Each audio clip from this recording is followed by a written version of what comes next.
ಶ್ರೀ ಗುರುಭ್ಯೋ ನಮಃ. ಹರಿ ಓಂ. ಪರಮ ಗುರುಭ್ಯೋ ನಮಃ. ಹರಿ ಓಂ. ಶ್ರೀಮದಾನಂದ ತೀರ್ಥ ಭಗವತ್ಪಾದಾಚಾರ್ಯ ಗುರುಭ್ಯೋ ನಮಃ. ಹರಿ ಓಂ. ಶ್ರೀಮದ್ವಾಯು ಹನುಮದ್ಭೀಮಮಧ್ವಾಂತರ್ಗತ ರಾಮಕೃಷ್ಣ ವೇದವ್ಯಾಸಾತ್ಮಕ ಶ್ರೀಲಕ್ಷ್ಮೀ ಹಯಗ್ರೀವಾಯ ನಮಃ. ಹರಿ ಓಂ.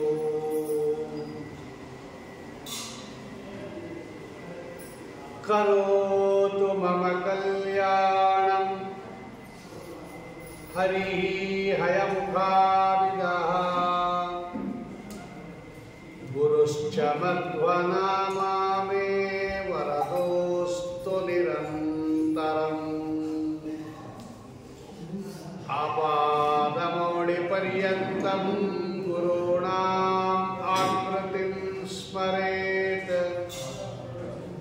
ತೇನ ವಿಘ್ನಾಃ ಪ್ರಣಶ್ಯಂತಿ ಸಿದ್ಧ್ಯಂತಿ ಚ ಮನೋರಥಾಃ. ತಪೋ ವಿದ್ಯಾ ವಿರಕ್ತ್ಯಾದಿ ಸದ್ಗುಣೋಗಾಕರಾನಹಂ ವಾದಿರಾಜ ಗುರುನ್ ವಂದೇ ಹಯಗ್ರೀವ ದಯಾಶ್ರಯಾನ್. ಕುಶಾಗ್ರಮತಯೇ ಭಾನುದ್ಯುತಯೇ ವಾದಿಭೀತಯೇ ಆರಾಧಿತ ಶ್ರೀಪತಯೇ ಸುಧೀಂದ್ರಯತಯೇ ನಮಃ. ದುರ್ವಾ ವಿದ್ವಾಂತರವಯೇ ವೈಷ್ಣವೇಂದೀವರೇಂದವೇ ಶ್ರೀ ರಾಘವೇಂದ್ರ ಗುರವೇ ನಮೋ ಅತ್ಯಂತ ದಯಾಲವೇ. ಈ ದಿವಸ ಅನೇಕ ಯತಿಗಳ ಆರಾಧನೆಯಿಂದ ಮಿಶ್ರಿತವಾಗಿರ್ತಕ್ಕಂತಹ ದಿವಸ ಇವತ್ತು. ಸತ್ಯಬೋಧರ ಉತ್ತರಾರಾಧನೆ, ಸುಧೀಂದ್ರ ತೀರ್ಥರ ಆರಾಧನೆ, ವಾದಿರಾಜ ಸ್ವಾಮಿಗಳ ಪೂರ್ವಾರಾಧನೆ, 3 ಆರಾಧನೆಗಳಿಂದ ಕೂಡಿದ ದಿವಸ ಇರುತ್ತೆ. ಒಬ್ಬೊಬ್ಬರೂ ಕೂಡ ಮಹಾನುಭಾವರು, ಪ್ರಾತಸ್ಮರಣೀಯರು. ಸ್ಮರಣ ಮಾತ್ರದಿಂದಲೇ ಪಾಪಗಳನ್ನು ಪರಿಹಾರ ಮಾಡತಕ್ಕಂಥವರು 3 ಜನ. ಅಂತಹ ಒಬ್ಬೊಬ್ಬರಿದ್ದರೂ ಕೂಡ ಅವರ ಸ್ಮರಣೆಯಿಂದ ಪಾಪ ಪರಿಹಾರ ಆಗುತ್ತೆ ಎಂದಾಗ 3 ಜನರ ಸ್ಮರಣೆಯನ್ನು ನಾವು ಮಾಡಿಬಿಟ್ಟರೆ ದುರಿತಾನಿ ಹಂತಿ. ನಾವು ನೋಡ್ತಾ ಇದ್ದೀವಿ ವ್ಯಾಸರಾಜರ ಚರಿತ್ರೆಯನ್ನು ವಿಜೇಂದ್ರ ಸ್ವಾಮಿಗಳು ಬರೀತಾರೆ. ದುರಿತಾನಿ ಹನ್ಯಾ, ಎಲ್ಲ ಪಾಪಗಳನ್ನು ಪರಿಹಾರ ಮಾಡಿ. ಅದರಲ್ಲಿ ಇವತ್ತು ಪ್ರಮುಖರಾಗಿರ್ತಕ್ಕಂಥವರ ಆರಾಧನೆ ಯಾರಪ್ಪ ಅಂದರೆ ಸುಧೀಂದ್ರ ತೀರ್ಥರು. ಸುಧೀಂದ್ರ ತೀರ್ಥರ ವೈಶಿಷ್ಟ್ಯ ಏನು ಅಂದರೆ ಗುರುಗಳು, ಪ್ರಖ್ಯಾತ ಗುರುಗಳು, ಪ್ರಖ್ಯಾತ ಶಿಷ್ಯರು. ಬಹಳ ಅಪರೂಪ ಹಿಂಗಾಗೋದು. ಗುರುಗಳು ಜಗತ್ಪ್ರಸಿದ್ಧ ಆಗಬೇಕು, ಶಿಷ್ಯರು ಜಗತ್ಪ್ರಸಿದ್ಧ ಆಗಬೇಕು. ವಿಜೇಂದ್ರ ಸ್ವಾಮಿಗಳು ಲೋಕಪ್ರಖ್ಯಾತರು. ಶಿಷ್ಯರಾಗಿರ್ತಕ್ಕಂತಹ ರಾಯರಂತೂ ಮಹಾಪ್ರಖ್ಯಾತರು. ಹೀಗೆ ಶ್ರೇಷ್ಠ ಗುರುಗಳನ್ನು, ಶ್ರೇಷ್ಠ ಶಿಷ್ಯರನ್ನು ಹೊಂದಿರತಕ್ಕಂತಹ ಒಂದು ಸುವರ್ಣ ಅವಕಾಶ ಸುಧೀಂದ್ರರು. ಯದ್ಯಪಿ ಸುಧೀಂದ್ರ ತೀರ್ಥರನ್ನೇ ಕುರಿತು ಮಾಡಿರ್ತಕ್ಕಂತಹ ಕೃತಿಗಳು ಕಡಿಮೆ ಇದ್ದರೂ ಕೂಡ ಅಲ್ಲಲ್ಲಲ್ಲಲ್ಲೇ ಅವರ ಮಹಿಮೆಗಳೆಲ್ಲ ವರ್ಣಿತ ಆಗಿದೆ. ಮೊದಲು ಅವರ ಚರಮ ಶ್ಲೋಕ ನೋಡೋಣ. ಹೇಗೆ ಹೇಳುತ್ತದೆ? ಕುಶಾಗ್ರಮತಯೇ. ಕುಶ ಅಂದರೆ ದರ್ಬೆ, ಅದರ ಅಗ್ರ ಅಂದರೆ ತುದಿ. ಕುಶಾಗ್ರ ಅಂದರೆ ದರ್ಬೆ ತುದಿ, ಅದು ಎಷ್ಟು ಶಾರ್ಪ್ ಆಗಿರುತ್ತೆ ಅನ್ನೋದು ದರ್ಬೆ ಕಿತ್ಕೊಂಡ್ಬರೋರು ಗೊತ್ತು. ದರ್ಬೆಯಿಂದ ಪವಿತ್ರಾದಿಗಳನ್ನು ಮಾಡೋರಿಗೂ ಗೊತ್ತು. ಒಂದು ಚೂರೇನಾದರೂ ದರ್ಬೆ ಸರಿಯಾಗಿ ಮಾಡದೇ ಇದ್ದರೆ ಚರ್ಮ ಸೀಳೋಗುತ್ತೆ. ಕುಶಾಗ್ರ ಅಂತ ಅದಕ್ಕೆ ಕರೆಯೋದು. ಅಷ್ಟು ತೀಕ್ಷ್ಣ ಅದು ದರ್ಬೆ ತುದಿ. ಕುಶಾಗ್ರಮತಿ ಅಂದರೆ ಅವರ ಶಾರ್ಪ್ನೆಸ್, ಅವರ ಬುದ್ಧಿ ಇದೆಯಲ್ಲ, ಕುಶಾಗ್ರಮತೆಯೇ. ದರ್ಬೆಯ ತುದಿಯಷ್ಟು ಶಾರ್ಪ್ ಆಗಿರ್ತಕ್ಕಂತಹ ಮತಿ ಉಳ್ಳವರು. ಮೊದಲನೇದು ಹರಿತವಾಗಿರ್ತಕ್ಕಂತಹ ಬುದ್ಧಿ ಉಳ್ಳವರು. ಕೆಲವರು ಬುದ್ಧಿ ಇರುತ್ತೆ, ಅದು ಸಮಯದಲ್ಲಿ ಪ್ರಯೋಜನವೇ ಬರಲ್ಲ. ಮಚ್ಚಿದೆ, ಏನು ಕತ್ತರಿಸಲು ಬರಲ್ಲ, ಮೊಂಡಾಗೋಗ್ಬಿಟ್ಟಿದೆ ಅಂತ ಮಚ್ಚು ಇಟ್ಕೊಂಡು ಏನು ಮಾಡೋದು? ಹಾಗೆ ಬುದ್ಧಿ ಇದೆ, ಅದು ಉಪಯೋಗಕ್ಕೆ ಬರಲ್ಲ ಅಂದರೆ ಅದು ಮಂದಬುದ್ಧಿ. ಅದು ಕುಶಾಗ್ರಮತಿ ಅಂದರೆ ಯಾವ ಸಂದರ್ಭದಲ್ಲಿ ಬೇಕಾದರೂ ಕೂಡ ರೆಡಿ ಟು ಯೂಸ್ ಅದು. ಅಂತಹ ಬುದ್ಧಿಶಕ್ತಿ ಉಳ್ಳವರು ಸುಧೀಂದ್ರ ತೀರ್ಥರು. ಭಾನುದ್ಯುತೆಗೆ, ಭಾನು ಅಂದರೆ ಸೂರ್ಯ, ದ್ಯುತಿ ಅಂದರೆ ಕಾಂತಿ, ಸೂರ್ಯ ಸದೃಶ ಕಾಂತಿ ಉಳ್ಳವರು. ಎರಡನೇ ವಾದಿ ಭೀತೆಯೇ, ಪರವಾದಿಗಳನ್ನು ಭಯಗೊಳಿಸತಕ್ಕಂಥವರು. ಎದುರುಗಡೆ ಒಬ್ಬ ಬಂದು ಕೂತ್ಕೊಂಡ ಅಂದರೆ ಹೆದರಬಿಡಬೇಕು ಸುಧೀಂದ್ರರನ್ನು ನೋಡಿದ್ರೆ. ವಾದಿಗಳ ಮನಸ್ಸಿನಲ್ಲಿ ಭಯವನ್ನು ಉಂಟು ಮಾಡುವಷ್ಟು ಚೆನ್ನಾಗಿ ಈ ಸುಧೀಂದ್ರ ತೀರ್ಥರು ವಾಕ್ಯಾರ್ಥ ಮಾಡುವಂತೆ. ಅವರೇ ಹೇಳ್ತಾರೆ ರಾಘವೇಂದ್ರ ವಿಜಯದಲ್ಲಿ, ವಿಶ್ರುತೋಹಮಿಹ ವಾದ ಸಂಗರೇ. ವಾಕ್ಯಾರ್ಥ ಮಾಡುವುದರಲ್ಲಿ ಬಹಳ ಕುಶಲರು ಅವರು ಸುಧೀಂದ್ರ ತೀರ್ಥರು. ವಾದಿಭೀತಯೇ. ನಾಲ್ಕನೆಯದು ಆರಾಧಿತ ಶ್ರೀಪತೆಯೇ. ಲಕ್ಷ್ಮೀಪತಿಯಾಗಿರ್ತಕ್ಕಂತಹ ಭಗವಂತನನ್ನು ಚೆನ್ನಾಗಿ ಆರಾಧನೆ ಮಾಡೋರು. 4 ವಿಶೇಷಣ ಇದೆ ಅದರಲ್ಲಿ. ಅವರ ಇಡೀ ಜೀವನದ ಸಾರವನ್ನು ಆ 4 ವಿಶೇಷಣ ನಮಗೆ ತೋರಿಸ್ತಾ ಇದೆ. ಕುಶಾಗ್ರಮತೆಯೇ ಮೊದಲನೇ. ಈ ಬುದ್ಧಿ ಹರಿತವಾಗಿದ್ದರೆ ಏನಾಗುತ್ತೆ ಅಂದರೆ ಬಹಳ ಬೇಗ ಗ್ರಾಸ್ ಮಾಡಿಬಿಡ್ಬೋದು. ಒಂದು ವಿಷಯ ಕೊಟ್ಟರೆ ಏಕಸಂಧಿಗ್ರಾಹಿ ಅಂತ ಕರೀತಾರೆ. ಒಂದು ಸಲ ಹೇಳಿದ್ರೆ ಸಾಕು, ಅದು ಅರ್ಥ ಆಗಬೇಕು. ಆಮೇಲೆ ತಮ್ಮ ಬುದ್ಧಿಶಕ್ತಿಯಿಂದ ಅದನ್ನು ದೊಡ್ಡದು ಮಾಡ್ಬೋದು. ಆಮೇಲೆ ಅದನ್ನು ಜ್ಞಾಪಕ ಇಟ್ಕೋಬೋದು. ಇನ್ನೊಬ್ಬರಿಗೆ ಪಾಠ ಹೇಳೋದು, ವಾಕ್ಯಾರ್ಥ ಮಾಡೋದು, ಪರಮತ ಖಂಡನ ಮಾಡೋದು, ಇಷ್ಟಕ್ಕೂ ಮೈಂಡ್ ಶಾರ್ಪ್ ಆಗಿರಬೇಕು. ಗುರುಗಳು ಹೇಳಿದ್ದು ಅರ್ಥ ಆಗಲಿಲ್ಲ ಅಂದರೂ ಪಾಠ ಬರಲ್ಲ, ಹೇಳಿದ್ದು ಜ್ಞಾಪಕ ಇಲ್ಲ ಅಂದರೂ ಪಾಠ ಹೇಳೋಕ್ಕಾಗಲ್ಲ. ಇನ್ನೊಬ್ಬರಿಗೆ ಹೇಳಕ್ಕೆ ಬರಲ್ಲ, ಜ್ಞಾಪಕ ಇಲ್ಲ ಅಂದರೂ ಆಗೋದಿಲ್ಲ. ಪರವಾದಿಗಳ ಮುಂದೆ ಮರ್ತೋಯ್ತು ಅಂದರೂ ವಾದ ಮಂಡನೆ ಮಾಡೋಕ್ಕಾಗಲ್ಲ. ಖಂಡನ ಗ್ರಂಥ ಬರೆಯೋಕ್ಕಾಗಲ್ಲ, ಏನೂ ಮಾಡೋಕ್ಕಾಗಲ್ಲ. ಬುದ್ಧಿಶಕ್ತಿ ಹರಿತ ಇದ್ದೇ ಇದ್ದರೆ ಎಲ್ಲಿ ಹೇಳಿದೆ ಈ ವಿಷಯ ಅಂತ ಜ್ಞಾಪಕಕ್ಕೆ ಬರಬೇಕಲ್ಲ. ಇಷ್ಟು ಹರಿತ ಬುದ್ಧಿ ಉಳ್ಳವರು ಎಷ್ಟು ಚೆಂದಾಗಿ ವ್ಯಾಖ್ಯಾನ ಮಾಡ್ತಾರೆ ಸುಧೀಂದ್ರ ತೀರ್ಥರು. ಭಾಗವತ ದ್ವಿತೀಯ ಸ್ಕಂದ, ಭಾಗವತ ಏಕಾದಶ ಸ್ಕಂದ ಎರಡಕ್ಕೂ ವ್ಯಾಖ್ಯಾನ ಮಾಡಿದ್ದಾರೆ ಸುಧೀಂದ್ರ ತೀರ್ಥರು. ಅದು 2 ಸ್ಕಂದ ಬಹಳ ಕಷ್ಟ ಭಾಗವತದಲ್ಲಿ. ಅದೆರಡಕ್ಕೂ ವ್ಯಾಖ್ಯಾನ ಇದೆ, ಮುದ್ರಿತ ಆಗಿದೆ ಮಂತ್ರಾಲಯ ಮಠದಿಂದ. ಏಕಾದಶ ಸ್ಕಂದದಲ್ಲಿ ಅವರ ಹರಿತ ಬುದ್ಧಿಶಕ್ತಿಯಷ್ಟು ಕುಶಾಗ್ರಮತಿ. ಏಕಾದಶ ಸ್ಕಂದದಲ್ಲಿ ಜಾಯಂತೆಯ ಉಪಾಖ್ಯಾನ ಅಂತ ಒಂದು ಉಪಾಖ್ಯಾನ ಇದೆ, ಪ್ರಾರಂಭದಲ್ಲೇ ಇದೆ ಅದು. 9 ಜನ ಜಾಯಂತೆಯರು ನಿಮಿಚಕ್ರವರ್ತಿಯನ್ನು ಕುರಿತು ಉಪದೇಶ ಮಾಡ್ತಾರೆ. ಅದರಲ್ಲಿ ಕವಿ ಅಂತ ಮೊದಲನೇ ಜಾಯಂತೆಯರು. ಆ ಕವಿ ಅಂತಕ್ಕಂತಹ ಜಾಯಂತೆಯರು ಭಗವಂತನ ನಾಮಸ್ಮರಣೆಯ ಮಹಿಮೆಯನ್ನು ನಿರೂಪಣೆ ಮಾಡುತ್ತಾರೆ ಅವರು. ಮನ್ಯೇ ಕುತಶ್ಚಿತ್ ಭಯಮಚ್ಯುತಸ್ಯ ಪಾದಾಂಬುಜೋಪಾಸನ ಯತ್ರ ಚಿತ್ರಂ ಸರ್ವಾತ್ಮನಾ ಯತ್ರ ನಿವರ್ತತೆ ಭೀಃ.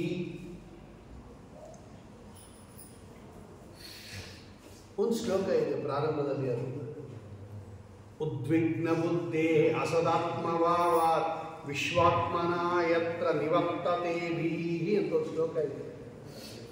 ಏನು ಹೇಳ್ತಾ ಇದೆ ಈ ಶ್ಲೋಕದಲ್ಲಿ ಅಂತ ಗೊತ್ತಾಗದೇ ಇಲ್ಲ ನಮಗೆ. ಸುಧೀಂದ್ರ ತೀರ್ಥರು ವ್ಯಾಖ್ಯಾನ ಮಾಡಿಕೊಟ್ಟಿದ್ದಾರೆ ನೋಡ್ರಿ ಅದಕ್ಕೆ. ಭಾಗವತಕ್ಕೆ ವ್ಯಾಖ್ಯಾನ ಮಾಡಿ ಬರೀಬೇಕಾದ್ರೆ ಅವ್ರ ಬುದ್ಧಿ ಹೇಗಿರ್ಬೇಕಂತ. ವೇದವ್ಯಾಸ ದೇವರ ಪಂಕ್ತಿಗೆ, ಭಗವಂತನ ಪಂಕ್ತಿಗೆ ವ್ಯಾಖ್ಯಾನ ಬರಿಬೇಕಾದ್ರೆ ಬುದ್ಧಿ ಹರಿತ ಇಲ್ಲದೆ ಇದ್ರೆ ವ್ಯಾಖ್ಯಾನ ಮಾಡಕ್ ಬರುತ್ತಾ?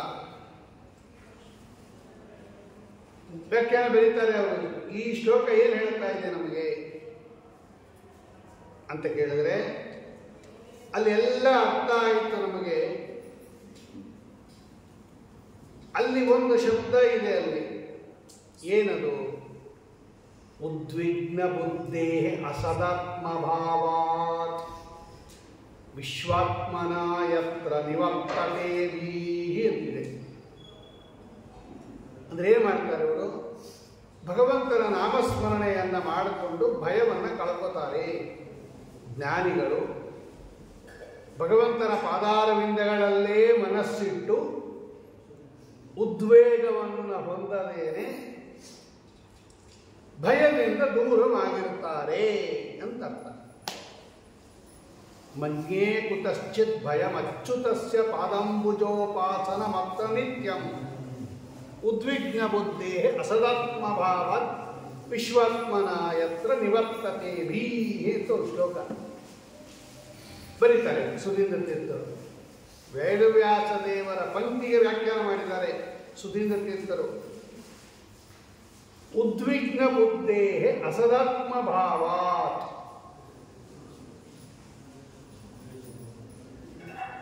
ಅಸದಾತ್ಮಭಾವಾತ್ ಉದ್ವಿಗ್ನ ಬುದ್ಧೇ. ಬುದ್ಧಿ ಅಂದರೆ ಮನಸ್ಸು, ಅದರ ಏಕಭಾಗ. ಉದ್ವೇಗ ಅಂದರೆ ಟೆನ್ಷನ್. ಯಾಕೆ ನಮಗೆ ಇವತ್ತು ಟೆನ್ಷನ್ ಆಗ್ತಾ ಇದೆ? ಮನಸ್ಸಿನ ಉದ್ವೇಗ ಅಂತ ಕರೀತಾರೆ ಕನ್ನಡದಲ್ಲಿ.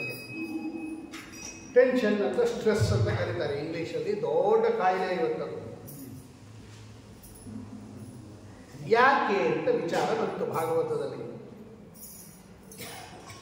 ಯಾಕೆ ಮನಸ್ಸು ಉದ್ವೇಗಗೊಳ್ಳುತ್ತೆ? ಶಾಂತವಾಗಿರಬೇಕು ಮನಸ್ಸು. ಅದರಲ್ಲೂ ಧ್ಯಾನಕ್ಕೆ, ಪೂಜೆಗೆ, ಸಂಧ್ಯಾವಂದನಾದಿ ವಿಹಿತ ಕರ್ಮ ಮಾಡುವಾಗ ಮನಸ್ಸು ಶಾಂತವಾಗಿರಬೇಕು. ತತ್ರಾಪಿ ತಪಸ್ಸು ಧ್ಯಾನಕ್ಕೆ ಮನಸ್ಸು ಉದ್ವೇಗ ಆಗಿಬಿಟ್ರೆ ಧ್ಯಾನ ಏನು ಮಾಡೋಕ್ಕಾಗಲ್ಲ. ಹಾಗಾಗಿ ಶಾಂತತೆ ಬರಬೇಕಾದ್ರೆ ಉದ್ವೇಗ ಇರಬಾರ್ದು, ಏರಿಳಿತ ಇರಬಾರ್ದು, ಮನಸ್ಸು ಶಾಂತವಾಗಿರಬೇಕು. ಯಾಕೆ ಉದ್ವೇಗ ಆಗತ್ತೆ ಮನಸ್ಸು ಅಂತ ಇವತ್ತು ಸೈನ್ಸು ಹುಡುಕಕ್ಕೆ ಹೋಗ್ತಾ ಇದೆ. ಯಾಕೆ ಟೆನ್ಷನ್ ಮಾಡ್ಕೋತೀರಾ ನೀವು? ನಾವು ಮಾಡ್ಕೋತೀವ? ಅದಾಗತ್ತದು. ಯಾರು ಇಷ್ಟಪಟ್ಟು ಮಾಡ್ಕೋತಾರ ಅದನ್ನ? ಅದಾಗತ್ತೆ ಸ್ವಾಮಿ ಅಂತವರು. ಮಾಡ್ಕೋಬೇಡಿ ಅಂತ ಡಾಕ್ಟ್ರು. ನಾವೇನು ಮಾಡ್ಕೊಂಡಿದ್ದು ಅದಾಗತ್ರಿ ಅಂತ ಇವನು.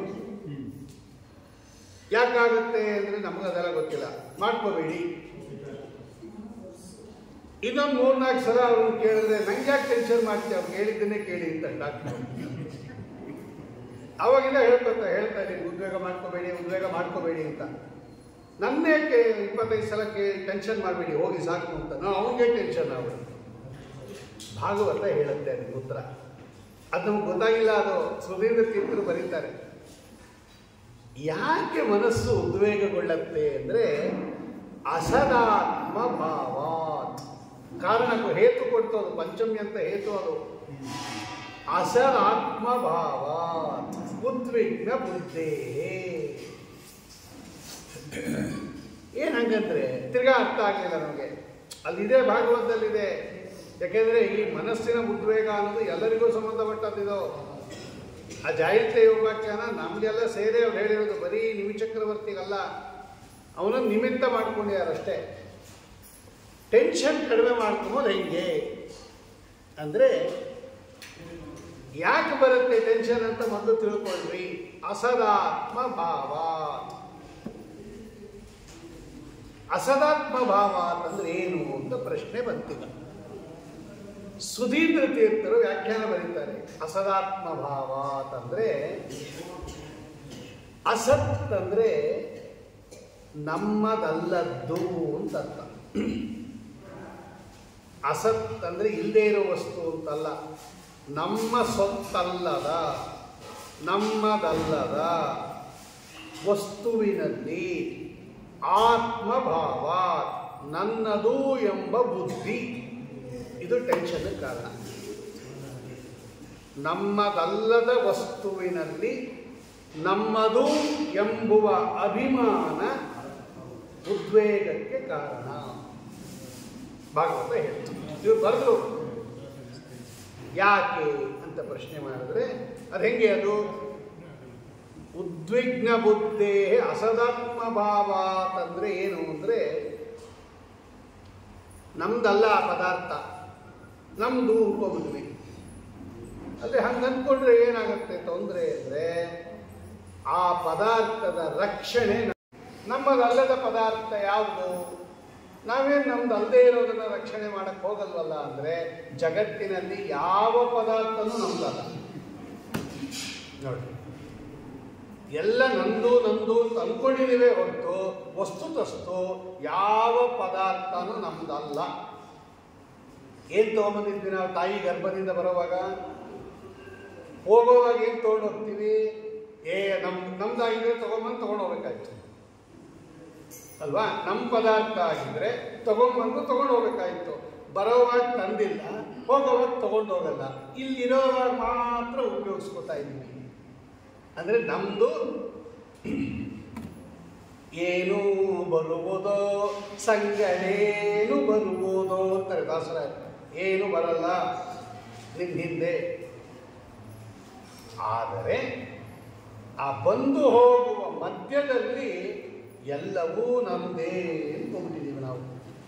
ನಂದು, ನನ್ನ ಮನೆ, ನನ್ನ ಕಾರು, ನಮ್ಮ ವಾಹನ, ನಮ್ಮಿದು, ನಮ್ಮ ಬೆಳ್ಳಿ, ನಮ್ಮ ಬಂಗಾರ, ಅದನ್ನು ನೋಡ್ಕೋಬೇಕು, ಅದನ್ನು ನೋಡ್ಕೋಬೇಕು, ನಂದು ನಂದು ನಂದು ನಂದು ಅಂತ ಹೇಳಿ ಅದು ಜವಾಬ್ದಾರಿ ಜಾಸ್ತಿ ಜಾಸ್ತಿ ಜಾಸ್ತಿ ಮಾಡ್ಕೊಂಡ್ಬಿಡ್ತೀವಿ. ಜ್ಞಾನಿಗಳು ಹೆಂಗಿರ್ತಾರಪ್ಪ ಅಂದರೆ, ಈಶಾವಾಸ್ಯಮಿದಂ ಸರ್ವಂ ಯತ್ಕಿಂಚ ಜಗತ್ಯಾಂ ಜಗತ್ ತೇನ ತ್ಯಕ್ತೇನ ಮುಂಜೀತಾ ಮಾಗೃದಃ ಕಸ್ಯ ಸಿದ್ಧನಂ ಇದಂ ಸರ್ವಂ ಈಶಾವಾಸ್ಯಂ. ಇಡೀ ಜಗತ್ತು ಭಗವಂತನದು ಅಂತ ತಿಳ್ಕೊಂಡ್ಬಿಟ್ಟಿರ್ತಾರೆ ಅವರು. ನಮ್ದಲ್ಲ ಅಂದಮೇಲೆ ನಾವು ಅದನ್ನು ರಕ್ಷಣೆ ಮಾಡೋಕ್ಕೆ ಹೋಗಬೇಕಾದ ಅಗತ್ಯ ಇಲ್ಲ. ರಕ್ಷಣೆ ಮಾಡೋಕ್ಕೆ ಹೋದರೂ ಕೂಡ ಭಗವಂತ ನನ್ನೊಳಗೆ ನಿಂತು ರಕ್ಷಣೆ ಮಾಡ್ತಾನೆ ಅಂತ ಇರುತ್ತೆ ಹೊರತು ನಾನು ರಕ್ಷಣೆ ಮಾಡ್ತೀನಿ ಅಂತ ಇರಲ್ಲ ಅವ್ರಿಗೆ. ಅದು ಎಷ್ಟು ಹಗುರ ಆಗಿಬಿಡುತ್ತೆ ಜವಾಬ್ದಾರಿ. ನನ್ನಲ್ಲಿ ನಿಂತು ಸ್ವಾಮಿ ಮಾಡ್ತಾ ಇದ್ದಾನೆ. ಮೈ ಸ್ಥಿತ್ವ ಸಹ ಕರೋತಿ. ಅವನು ಕಾರಣ, ನಾನಲ್ಲ. ಹಿಂಗಾಗೋದಕ್ಕೂ ನಾನು ಕಾರಣ ಅಲ್ಲ, ಹಿಂಗೆ ವಾಸಿಯಾಗೋಕ್ಕೂ ನಾನು ಕಾರಣ ಅಲ್ಲ. ಯಾಕೆ ಅಂದರೆ ಏನು ಮಾಡಬೇಕು ಅಂತ ಗೊತ್ತಿಲ್ಲ ನಮಗೆ, ಯಾಕೆ ಹಂಗಾಯ್ತು ಅಂತ ಗೊತ್ತಿಲ್ಲ. ನಮ್ಗೆ ಹೆಂಗೆ ಕಾರಣ ಆಗ್ತೀವಿ ನಾವು? ಯಾಕೆ ಅವ್ನಿಗೆ ಹಂಗಾಯ್ತು? ಈಗ ಯಾರೋ ನಿಮ್ಗೆ ಬೇಕಾದವರಿಗೆ ಒಬ್ಬರಿಗೆ ಕಾಯಿಲೆ ಬಂತಪ್ಪ, ಯಾಕೆ ಬಂತು ಅಂತ ಗೊತ್ತಿಲ್ಲ, ಹೆಂಗೆ ಹೋಗುತ್ತೆ ಅಂತ ಗೊತ್ತಿಲ್ಲ. ಮತ್ತು ನಾವು ಹೆಂಗೆ ಕಾರಣ ಆಗ್ತೀವಿ ಅದಕ್ಕೆ? ನಾನು ಅದನ್ನು ಸರಿ ಮಾಡ್ತೀನಿ ಅಂತ ಯಾಕೆ ಜವಾಬ್ದಾರಿ ತಗೋತ್ಯಾ? ಭಗವಂತನ ಗೊತ್ತು. ಕಾರಣನಿವನು ಸಾಧಾರಣನಲ್ಲನು, ಮಾರಮಣನು ಕರುಣಾರಸಮಯನು. ಕಾರಣನೇ ಇವನು, ಎಲ್ಲಕ್ಕೂ ಕಾರಣನೇ ಇವನು. ಯಾಕೆ? ಎಲ್ಲವ ಬಲ್ಲವನು ಈತನು, ಇಲ್ಲದ ಸ್ಥಳವಿಲ್ಲ. ಚಿಲ್ಲರೆ ದೈವಗಳೆಲ್ಲರೂ ಈತನ ಚಲ್ಲಾಟಕ್ಕೆ ತಾ ಉಲ್ಲಾಸಿಸುವರು. ಕಾರಣನೇ ಇವನು, ಎಲ್ಲಕ್ಕೂ ಕಾರಣನೇ ಇವನು. ದಾಸರಾಯರು ಒತ್ತಿ ಹೇಳ್ತಾರ ಮಾತು. ಭಗವಂತ ಕಾರಣ, ಕಾರಣ ಕಾರಣ ಪೂರ್ಣವರೇಣ್ಯ. ನಾರಾಯಣ ಅಮಲ ಕಾರಣ ಒಂದೇ, ಕಾರಣ ಕಾರಣ ಪೂರ್ಣವರೇಣ್ಯ. ಆಚಾರ್ಯ ತೋರಿಸ್ತಾರೆ. ಇಡೀ ಜಗತ್ತು ಭಗವಂತನಿಗೆ ಸೇರಿರೋದ್ರಿಂದ ನಮ್ದಲ್ಲ ಅಂತಾಯ್ತು. ನಮ್ದಲ್ಲ ಅಂದಮೇಲೆ ನಮ್ಮ ಜವಾಬ್ದಾರಿ ಇಲ್ಲ ಅದನ್ನು ರಕ್ಷಣೆ ಮಾಡಕ್ಕೆ. ಸೂತ್ರನೇ ಇದೆ ಒಂದು ಬಾಲಕಾಧಿಕರಣ ಅಂತ. ಆದ್ದರಿಂದ ಇಡೀ ಜಗತ್ತನ್ನು ರಕ್ಷಣೆ ಮಾಡ್ತಾ ಇರ್ತಕ್ಕಂಥವನು ಭಗವಂತ ಅಂತ ಗೊತ್ತಾದಾಗ ತಂ ದೇವಂ ಪಿತರಂ ಪತಿಂ ಗುರುತಮಂ ಒಂದೇ ರಮಾವಲ್ಲಭಂ. ಪತಿಂ ರಕ್ಷಕಂ ಇತ್ಯರ್ಥಃ ಬರೀತಾರ ವ್ಯಾಖ್ಯಾನಕಾರರು. ಹುಟ್ಟಿಸಿರೋದ್ರಿಂದ ಪಿತ, ಕಾಪಾಡ್ತಾ ಇರೋದ್ರಿಂದ ಪತಿ, ದೇವ ಗುರು. ತಂ ದೇವಂ ಪಿತರಂ ಪತಿಂ ಗುರುತಮಂ. ಜ್ಞಾನೋಪದೇಶ ಮಾಡ್ತಾ ಇರೋದ್ರಿಂದ ಗುರು, ರಕ್ಷಣೆ ಮಾಡ್ತಾ ಇರೋದ್ರಿಂದ ಪತಿ, ಹುಟ್ಟಿಸಿರೋದ್ರಿಂದ ಪಿತ, ಪೂಜ್ಯನೀಯನಾದ್ದರಿಂದ ದೇವ. ನಾಲ್ಕು ಅಂತಾರೆ ಟೀಕಾಕೃತ್ಪಾದರ ತತ್ವನಿರ್ಣಯ ಟೀಕಾದಲ್ಲಿ. ಹೀಗೆ ಜ್ಞಾನಿಗಳೇನು ಮಾಡ್ಬಿಡ್ತಾರೆ, ಪಾದಾರವಿಂದವನ್ನು ಚಿಂತನೆ ಮಾಡ್ತಾ, ಭಗವಂತನ ಪಾದಾರವಿಂದವನ್ನು ಚಿಂತನೆ ಮಾಡಿದಾಗ ಅವರಿಗೆ ಈ ಜವಾಬ್ದಾರಿ ಹೊರಟೋಗ್ಬಿಡುತ್ತೆ. ನಾನು ರಕ್ಷಣೆ ಮಾಡಬೇಕು ಅನ್ನೋ ಅಭಿಮಾನ ಹೊರಟೋಗುತ್ತೆ. ಹಾಗಾದರೆ ತಂದೆ ತಾಯಿಗಳು ಹುಷಾರಿಲ್ಲದೆ ಇದ್ದಾಗ ಭಗವಂತ ಮಾಡ್ತಾನೆ, ಕೈ ಕಟ್ಕೊಂಡು ಕೂತಿರಕ್ಕಾಗತ್ತ ಅಂದರೆ ನೀ ಮಾಡು, ನನ್ನಲ್ಲಿ ಭಗವಂತ ನಿಂತು ಮಾಡಿಸ್ತಾನೆ ಅನ್ನೋ ಅನುಸಂಧಾನ ಇರಬೇಕು. ನಾನಲ್ಲ ಕಾಪಾಡೋದು. ಓಂ ಅನವಸ್ಥಿತೇ ಅಸಂಭವಾಚ ನೇತರಃ ಓಂ ಸೂತ್ರ ಹೇಳುತ್ತೆ, ನೀನಲ್ಲ ಕಾಪಾಡೋದು. ಜೀವನನ್ನ ರಕ್ಷಣೆ ಮಾಡಲ್ಲ ಅನ್ನತ್ತೆ ಸೂತ್ರ. ಒಬ್ಬ ಜೀವ ಇನ್ನೊಬ್ಬ ಜೀವನನ್ನ ರಕ್ಷಣೆ ಮಾಡಲ್ಲ. ಯಾಕೆಂದ್ರೆ ಅವನನ್ನ ಯಾರು ರಕ್ಷಣೆ ಮಾಡ್ತಾರೆ? ಇನ್ನೊಬ್ಬ ಮಾಡಬೇಕು. ಅವನನ್ನ ಯಾರು ಮಾಡಬೇಕು? ಇನ್ನೊಬ್ಬ ಮಾಡಬೇಕು. ಇದಕ್ಕೆ ಅನವಸ್ಥಾ ದೋಷ ಅಂತ ಬರುತ್ತೆ. ಯಾಕೆ ಅವನ ಅಸ್ವತಂತ್ರ. ನ ಈ ತರಹ ಅವನ ಕಾಯುವ ಅವನಿಯೊಳಗೆ ದೇವದೇವೇಶ ಶ್ರೀಹರಿಯಲ್ಲದೆ ಅವನ ಕಾಯುವ ಅವನಿಯೊಳಗೆ. ಏನು ತಂದೆ ರಕ್ಷಣೆ ಮಾಡ್ತಾನ? ತಾಯಿ ರಕ್ಷಣೆ ಮಾಡ್ತಾರ? ಯಾವ ಪ್ರಹ್ಲಾದರಾಜನನ್ನ ತಂದೆ ರಕ್ಷಣೆ ಮಾಡ್ದ? ಯಾವ ತಾಯಿಯನ್ನು ಧ್ರುವರಾಜನನ್ನ ಯಾವ ತಾಯಿ ಮಾಡಿದ್ಲು? ಯಾವ ಗಜೇಂದ್ರನನ್ನ ಬಂಧು ವರ್ಗದವ್ರು ಮಾಡಿದ್ರು ಅಂತ ಒಂದು ಇಷ್ಟ ಕೊಡ್ತಾರೆ ಅವರು. ಯಾರು ಮಾಡಲ್ಲ, ಭಗವಂತ ಮಾಡ್ತಾನೆ. ಈ ಜ್ಞಾನ ಯಾರಿಗಿರುತ್ತೆ ಇವರಿಗೆ ಟೆನ್ಷನ್ ಬರಲ್ಲ ಅನ್ನತ್ತೆ ಭಾಗವತ. ಉದ್ವಿಗ್ನ ಬುದ್ಧೇ ಅಸದಾತ್ಮ ಭಾವಾತ್ ವಿಶ್ವಾತ್ಮನ ಯತ್ರ ನಿವರ್ತತೆ ಭೀ ಭಯ. ಇವರು ಭಯನೇ ಇರೋದಿಲ್ಲ. ಸ್ವಾಮಿ ಕಾಪಾಡ್ತಾನೆ, ಭಗವಂತ ಇಟ್ಟಂಗೆ ಇರ್ತೀನಿ ನಾನು ಅಂತ ನಿರ್ಭಯವಾಗಿ ಚಲಿಸ್ತಾ ಇರ್ತಾರೆ. ಜ್ಞಾನಿಗಳು ಹೆಂಗಿರ್ತಾರೆ ಅಂದರೆ ಅದಕ್ಕೆ ಭಗವಂತನ ಸ್ಮರಣೆ ಮಾಡ್ತಾ ಇರ್ವಿ. ಅದು ನಿಮಗೆ ಭಯವನ್ನು ಹೋಗಿಸಿ ನಿರ್ಭಯತ್ವವನ್ನು ತಂದುಕೊಡುತ್ತೆ. ಇಲ್ಲದೇ ಭಯ ನಮಗೆ ಆಗತ್ತೋ ಇಲ್ವೋ, ಮಾಡ್ತೀನೋ ಇಲ್ವೋ, ಆಗತ್ತೋ ಇಲ್ವೋ, ಮಾಡ್ತೀನೋ ಇಲ್ವೋ, ಉಳಿತಾರೋ ಇಲ್ವೋ. ಆಸ್ಪತ್ರೆಗೆ ಸೇರಿಸಿರ್ತೀವಿ ತುಂಬ ಬೇಕಾದವ್ರನ್ನ, ಅವರೇನು ಉಳಿತಾರೋ ಇಲ್ವೋ, ಉಳಿತಾರೋ ಭಯ ಇರುತ್ತೆ. ಜ್ಞಾನಿಗಳಿಗೆ ಭಗವಂತ ಉಳಿಸಿದ್ರೆ ಉಳಿತಾರೆ, ಇಲ್ಲದಿದ್ರೆ ಇಲ್ಲ, ಮುಗೀತು. ಹಿಂಗಿರ್ತಾರವರು. ಭಗವಂತ ಆಯಸ್ ಕೊಟ್ಟರೆ ಇರ್ತಾರೆ, ಇಲ್ಲೇ ಇಲ್ಲಪ್ಪ. ಏನು ಮಾಡ್ತೀಯ? ನೀನು ಉಳಿಸ್ಕೋಬೇಕಾಗತ್ತಾ? ನೋಡಿ, ಇದಕ್ಕೆ ಈ ಜ್ಞಾನಿಗಳಿಗೂ ಅಜ್ಞಾನಿಗಳಿಗೂ ಇಷ್ಟೇ ವ್ಯತ್ಯಾಸ. ಅದಕ್ಕೆ ಅಜ್ಞಾನಿಗಳಿಗೆ ಉದ್ವೇಗ. ನೋದ್ವಿಗ್ನ ಚಿತ್ತ ವ್ಯಸನೇಶು. ಅದರಲ್ಲೂ ವ್ಯಸನ ಇದೆಯಲ್ಲ, ದುಃಖ ಬಂದಾಗ ಉದ್ವೇಗ ಜಾಸ್ತಿ ಆಗ್ಬಿಡುತ್ತೆ. ಸುಖ ಬಂದಾಗಾದರೂ ಹೆಂಗೋ ಕಂಟ್ರೋಲ್ ಮಾಡಿ ಭಗವಂತ ಕೊಟ್ಟಿದ್ದಾನೆ ಅಂತ ಹೇಳ್ಬಿಡ್ಬೋದು. ದುಃಖ ಆದಾಗ ನಾನೇನು ಮಾಡಿ ಇವರನ್ನು ರಕ್ಷಣೆ ಮಾಡ್ಕೋಬೇಕು, ಅದು ದಿಕ್ಕೆ ತೋಚ್ತಾ ಇಲ್ಲ. ಹೆಂಗೆ ದುಡ್ಡು ಹಂಚ್ಬೇಕಾ ಅಥವಾ ಜನನ ಹಂಚ್ಬೇಕಾ, ಆಸ್ಪತ್ರೆಗೆ ಸೇರಿಸ್ಬೇಕಾ, ಅಲ್ಲಿ ನೋಡ್ಕೋಬೇಕಾ, ಮನೇಲಿ ನೋಡ್ಕೋಬೇಕಾ, ನೋಡಿದೆ ಉದ್ವೇಗ. ಪ್ರಹ್ಲಾದರಾಜರಿಗೆ ಇರಲಿಲ್ಲ ಅನ್ನತ್ತೆ ಭಾಗವತ. ನಾವು ಉದ್ವಿಗ್ನ ಚಿತ್ತ ವ್ಯಸನೇಶು, ದುಃಖ ಬಂದಾಗ ಅವರ ಮನಸ್ಸು ಉದ್ವೇಗ ಆಗ್ತಾ ಇರಲಿಲ್ಲ ಅನ್ನತ್ತೆ ಸಪ್ತಮ ಸ್ಕಂದ ಹೇಳುತ್ತೆ. ಇಂತಹ ಒಂದು ಸುಂದರ ವ್ಯಾಖ್ಯಾನವನ್ನ ಆ ಸುಧೀಂದ್ರ ತೀರ್ಥರ ವ್ಯಾಖ್ಯಾನ ಇಲ್ಲದೆ ಇದ್ದರೆ ಈ ಶ್ಲೋಕ ನಮ್ಗೆ ಅರ್ಥನೇ ಆಗ್ತಾ ಇರಲಿಲ್ಲ. ಬೇರೆಯವರೆಲ್ಲ ಬರ್ದಿದ್ದಾರೆ, ಆದರೆ ಇವರು ಬರ್ದಿದ್ದಾರೆ. ಇಷ್ಟು ಉಪಕಾರ ಮಾಡಿಕೊಡ್ತಾರೆ ನೋಡಿ ಸುಧೀಂದ್ರ ತೀರ್ಥರು. ಕುಶಾಗ್ರಮತಯೇ ಭಾನುದ್ಯುತಯೇ, ಸೂರ್ಯ ಸದೃಶ ಕಾಂತಿ ಉಳ್ಳವರು ಸುಧೀಂದ್ರ ತೀರ್ಥರು. ಸೂರ್ಯ ಎಷ್ಟು ತೇಜಪುಂಜವಾಗಿ ಇರ್ತಾನೆ ಅಷ್ಟು ತೇಜಸ್ಸಿತ್ತಂತೆ ಅವರ ಮುಖದಲ್ಲಿ. ಸಾಮಾನ್ಯವಾಗಿ ಚರಮ ಶ್ಲೋಕ ಯಾರು ಮಾಡ್ತಾರೆ ಅಂದರೆ ಅವರು ಶಿಷ್ಯರು ಮಾಡೋದು. ರಾಯರು ಮಾಡಿರುವ ಶ್ಲೋಕ ಅದು. ಅವರ ಗುರುಗಳಿಗೆ ರಾಯರು ಮಾಡಿರುವ ಶ್ಲೋಕ ಅದು. ಕುಶಾಗ್ರಮತೆಯೇ, ಗುರುಗಳು ವೃಂದಾವಸ್ಥರಾದಾಗ ಚರಮ ಶ್ಲೋಕ ಮಾಡೋದು ಯಾರೋ ಶಿಷ್ಯರು. ಸುಧೀಂದ್ರ ತೀರ್ಥರ ಶಿಷ್ಯರು ಯಾರು? ರಾಯರು. ಅವರು ಮಾಡಿರೋ ಶ್ಲೋಕ ಅದು. ಕಡೆಯ ಶ್ಲೋಕ ಅವರೇ ಮಾಡೋದು ಶಿಷ್ಯರು. ಅದಕ್ಕೆ ಚರಮ ಶ್ಲೋಕ ಅಂತ ಕರೀತಾರೆ. ಕುಶಾಗ್ರಮತೆಯೇ ಭಾನುದ್ಯುತಯೇ, ಅಕ್ಷರಶಃ ಹತ್ತಿರದಿಂದ ನೋಡಿದವರು ಅವರು ರಾಯರು ತಮ್ಮ ಗುರುಗಳನ್ನು. ಬರೀ ಈಗಲ್ಲ, ಅವರು ಬಂದು ತಮ್ಮ ಮಠದಲ್ಲಿ ಅವರಿಗೆ ಆಶ್ರಯ ಕೊಡೋದರಿಂದ ಹಿಡಿದು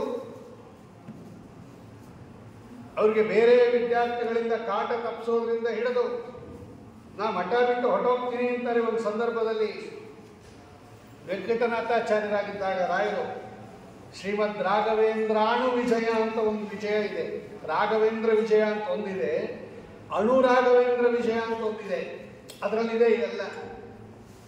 ಎಷ್ಟು ಕೀಟ್ಲೆ ಕೊಟ್ಟರು ವೆಂಕಟನಾಥಾಚಾರ್ಯರಿಗೆ ಮಠದಲ್ಲಿ ಅಂದರೆ, ಒಂದು ಸಂದರ್ಭದಲ್ಲಿ ನಾವು ಹೊರಟೋಗ್ತೀನಿ ಅಂತಾರೆ. ಆ ಕೀಟ್ಲೆ ತಾಳಲಾರದೆ, ಇವು ಸ್ವಲ್ಪ ಬ್ರಿಲಿಯಂಟ್ ಅಲ್ವಾ, ಬೇರೆಯವರೆಲ್ಲ ಇವರಿಗೆ ಸ್ವಲ್ಪ ಇಟ್ಕೊಡೋದು. ಆ ಸಂದರ್ಭದಲ್ಲಿ ತಮ್ಮ ಕೂಸ ಅವನ್ನ ಇಟ್ಕೊಂಡು ರಕ್ಷಣೆ ಮಾಡಿ ಪಾಠ ಹೇಳಿಕೊಟ್ಟು ಹತ್ತಿರದಿಂದ ನೋಡಿದವರು ರಾಯರು ಸುಧೀಂದ್ರ ತೀರ್ಥರ. ಸನ್ಯಾಸ ಬಿಲ್ಕುಲ್ ಆಗಲ್ಲ. ರಾಯರು ಹೇಳಿದ್ರು, ನನಗೆ ಸನ್ಯಾಸ ಬೇಡ, ನಾನೆಲ್ಲಿ ವೇದಾಂತ ಸಾಮ್ರಾಜ್ಯ ಎಲ್ಲಿ,